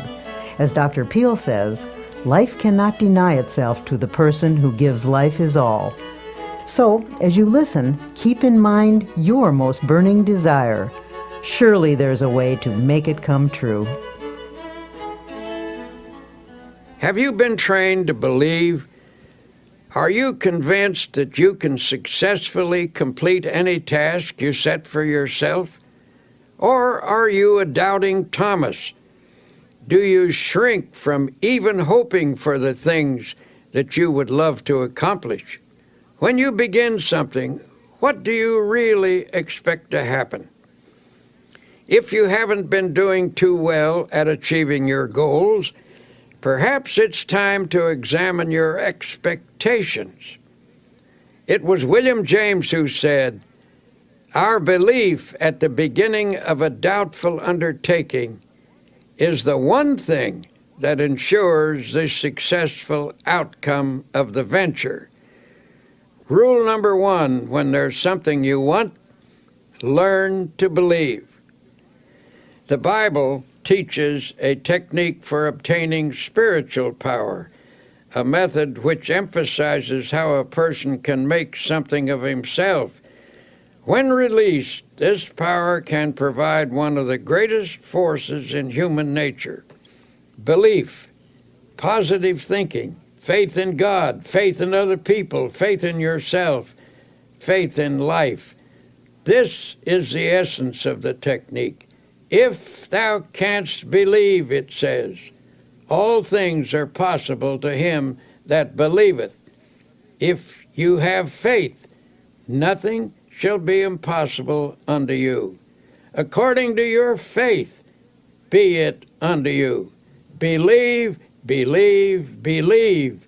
So it drives home the truth that faith moves mountains. For those who are serious about getting the best out of life, I will once again suggest that you read the New Testament. Notice the number of times it refers to faith. Select a dozen of the strongest statements about faith, the ones you like the best, then memorize each one. Let these faith concepts drop into your conscious mind. Say them over and over again, especially just before going to sleep at night. By a process of spiritual osmosis, they will sink from your conscious into your subconscious mind, and in time, they will restructure your basic thought pattern. Believe that you are experiencing this upthrust of force. You will be amazed at the lifting power you will receive.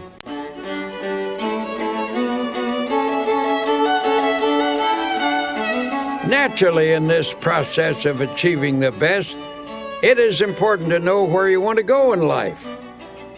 You can reach your goals and make your dreams come true only if you know what you want. Lots of people get nowhere simply because they don't know where they want to go. They have no clear-cut, precisely defined purpose. You cannot expect the best if you think aimlessly.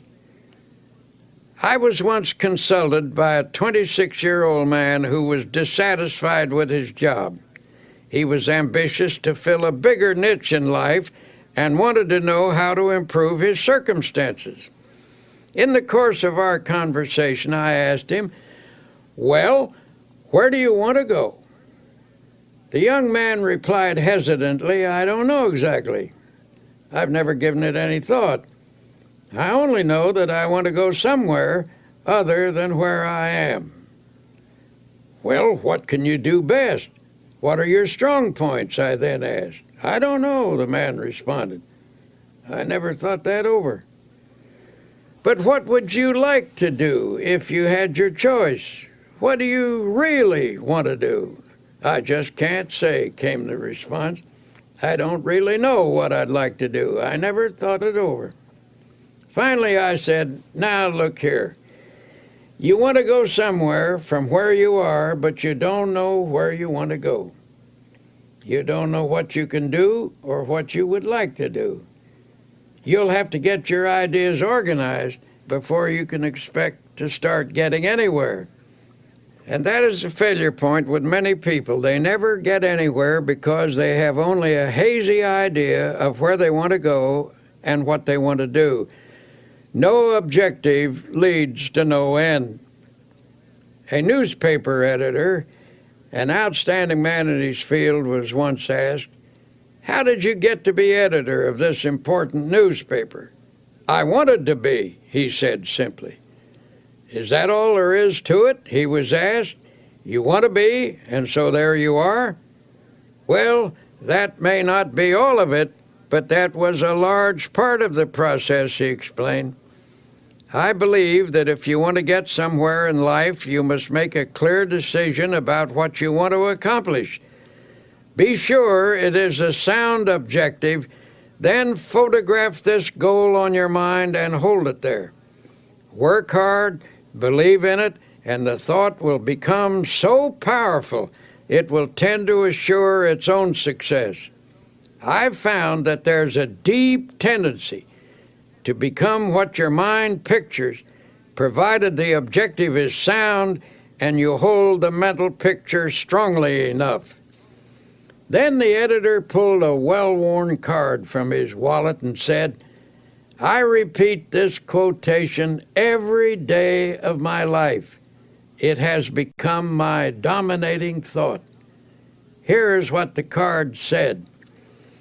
A man who is self-reliant, positive, optimistic, and undertakes his work with the assurance of success magnetizes his condition.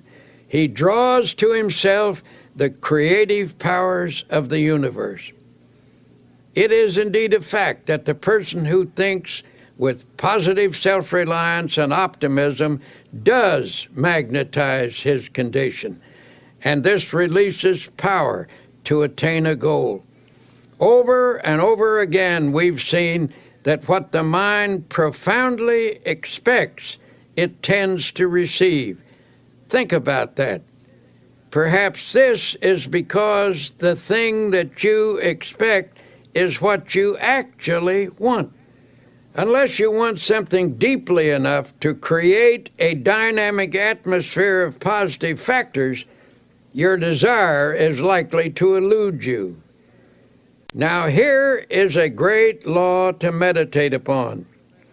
Faith, power, works wonders. Those 4 words are packed with dynamic and creative force. Hold them in your thoughts. Say them over and over again. Say them until your mind accepts them, until you believe them. Faith, power, works wonders. You can overcome any obstacle. You can achieve the most tremendous things by faith power. And how do you develop faith power? As I've said before, the answer is to saturate your mind with the great words of the Bible. Spend 1 hour a day reading the Bible and committing its great passages to memory. The change in you and in your experiences will be little short of miraculous. Just one section of the Bible will accomplish this for you. Chapter 11 of Mark contains one of the greatest formulas in the book. It's this: have faith in God.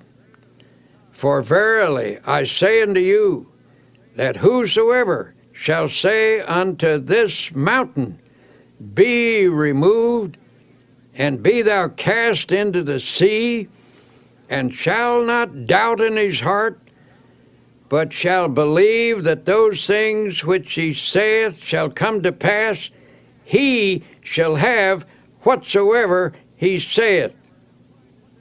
Now, why does this passage use the word heart?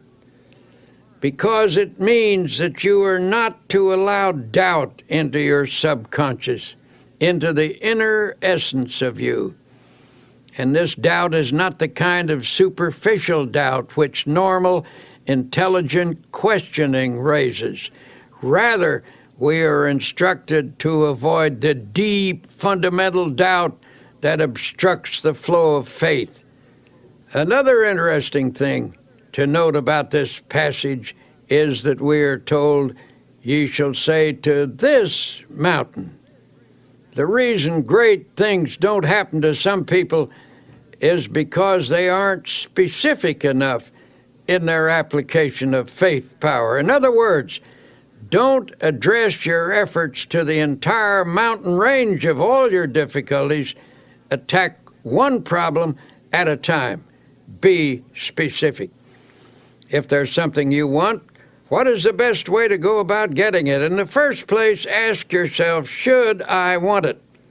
Test the question very honestly in prayer to be sure you should want it and whether you should have it. If you can answer that question in the affirmative, then ask God for it and don't be backward in asking Him. And if God, having more insight, believes that you shouldn't have it, you needn't worry, He won't give it to you. But if it is a right thing, ask Him for it specifically. And when you ask, do not allow doubt in your mind.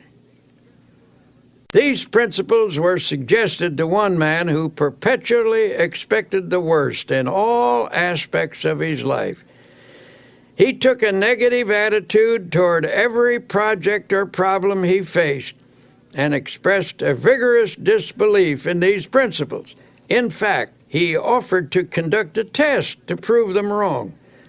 Since he was an honest man, he tried them faithfully and even kept a scorecard. After 6 months, he reported that 85% of his problems had turned out satisfactorily. I am now convinced, he said, although I wouldn't have believed it possible. It seems to be true that if you expect the best, you are given some strange kind of power to create conditions that produce the desired results. From now on, I am changing my mental attitude and shall expect the best, not the worst. My test indicates that this is not a theory, but a realistic way to meet life's situations. May I say that I am very interested in you. So every day as you confront the problems of life, I suggest that you affirm as follows. I believe that God gives me power to attain what I really want. Never mention the worst. Never think of it. Drop it out of your consciousness. At least 10 times every day, repeat to yourself, I expect the best, and with God's help, will attain the best. If in the depths of your mind you visualize the best and employ the powers of faith and energy, you will get the best. If with all your heart, that is the secret. If with all your heart, that is to say, if you reach out creatively toward your heart's desire with your entire personality, your reach will not be in vain. So expect the best. Never think of the worst. Drop it out of your thoughts. Let there be no thought in your mind that the worst will happen, for whatever you take into your mind can grow there. So take in only the best. Nurture it. Concentrate on it. Emphasize it. Visualize it. Prayerize it. Surround it with faith. Expect the best at all times, and spiritually creative mind power, aided by God power, will produce the best. You have finished listening to these tapes. What have you heard? Simply a series of practical and workable techniques for living a successful life. You have heard a formula of belief and practice which should help you win victory over every defeat. Examples have been given here of people who have believed and who have applied the suggested techniques. But listening is not enough. Now please go back and practice each technique. They have been tested in the laboratory of spiritual and practical experience. When applied, they will work for you as they have worked for many. We may never meet in person, but through these tapes, I feel we have met. We are friends and partners, so believe and live successfully. Thank you, and best wishes always, Norman Vincent Peale.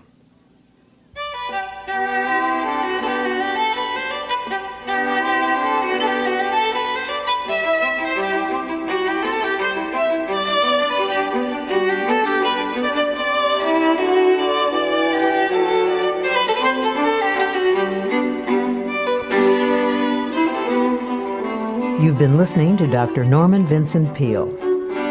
This has been a Simon & Schuster audio presentation.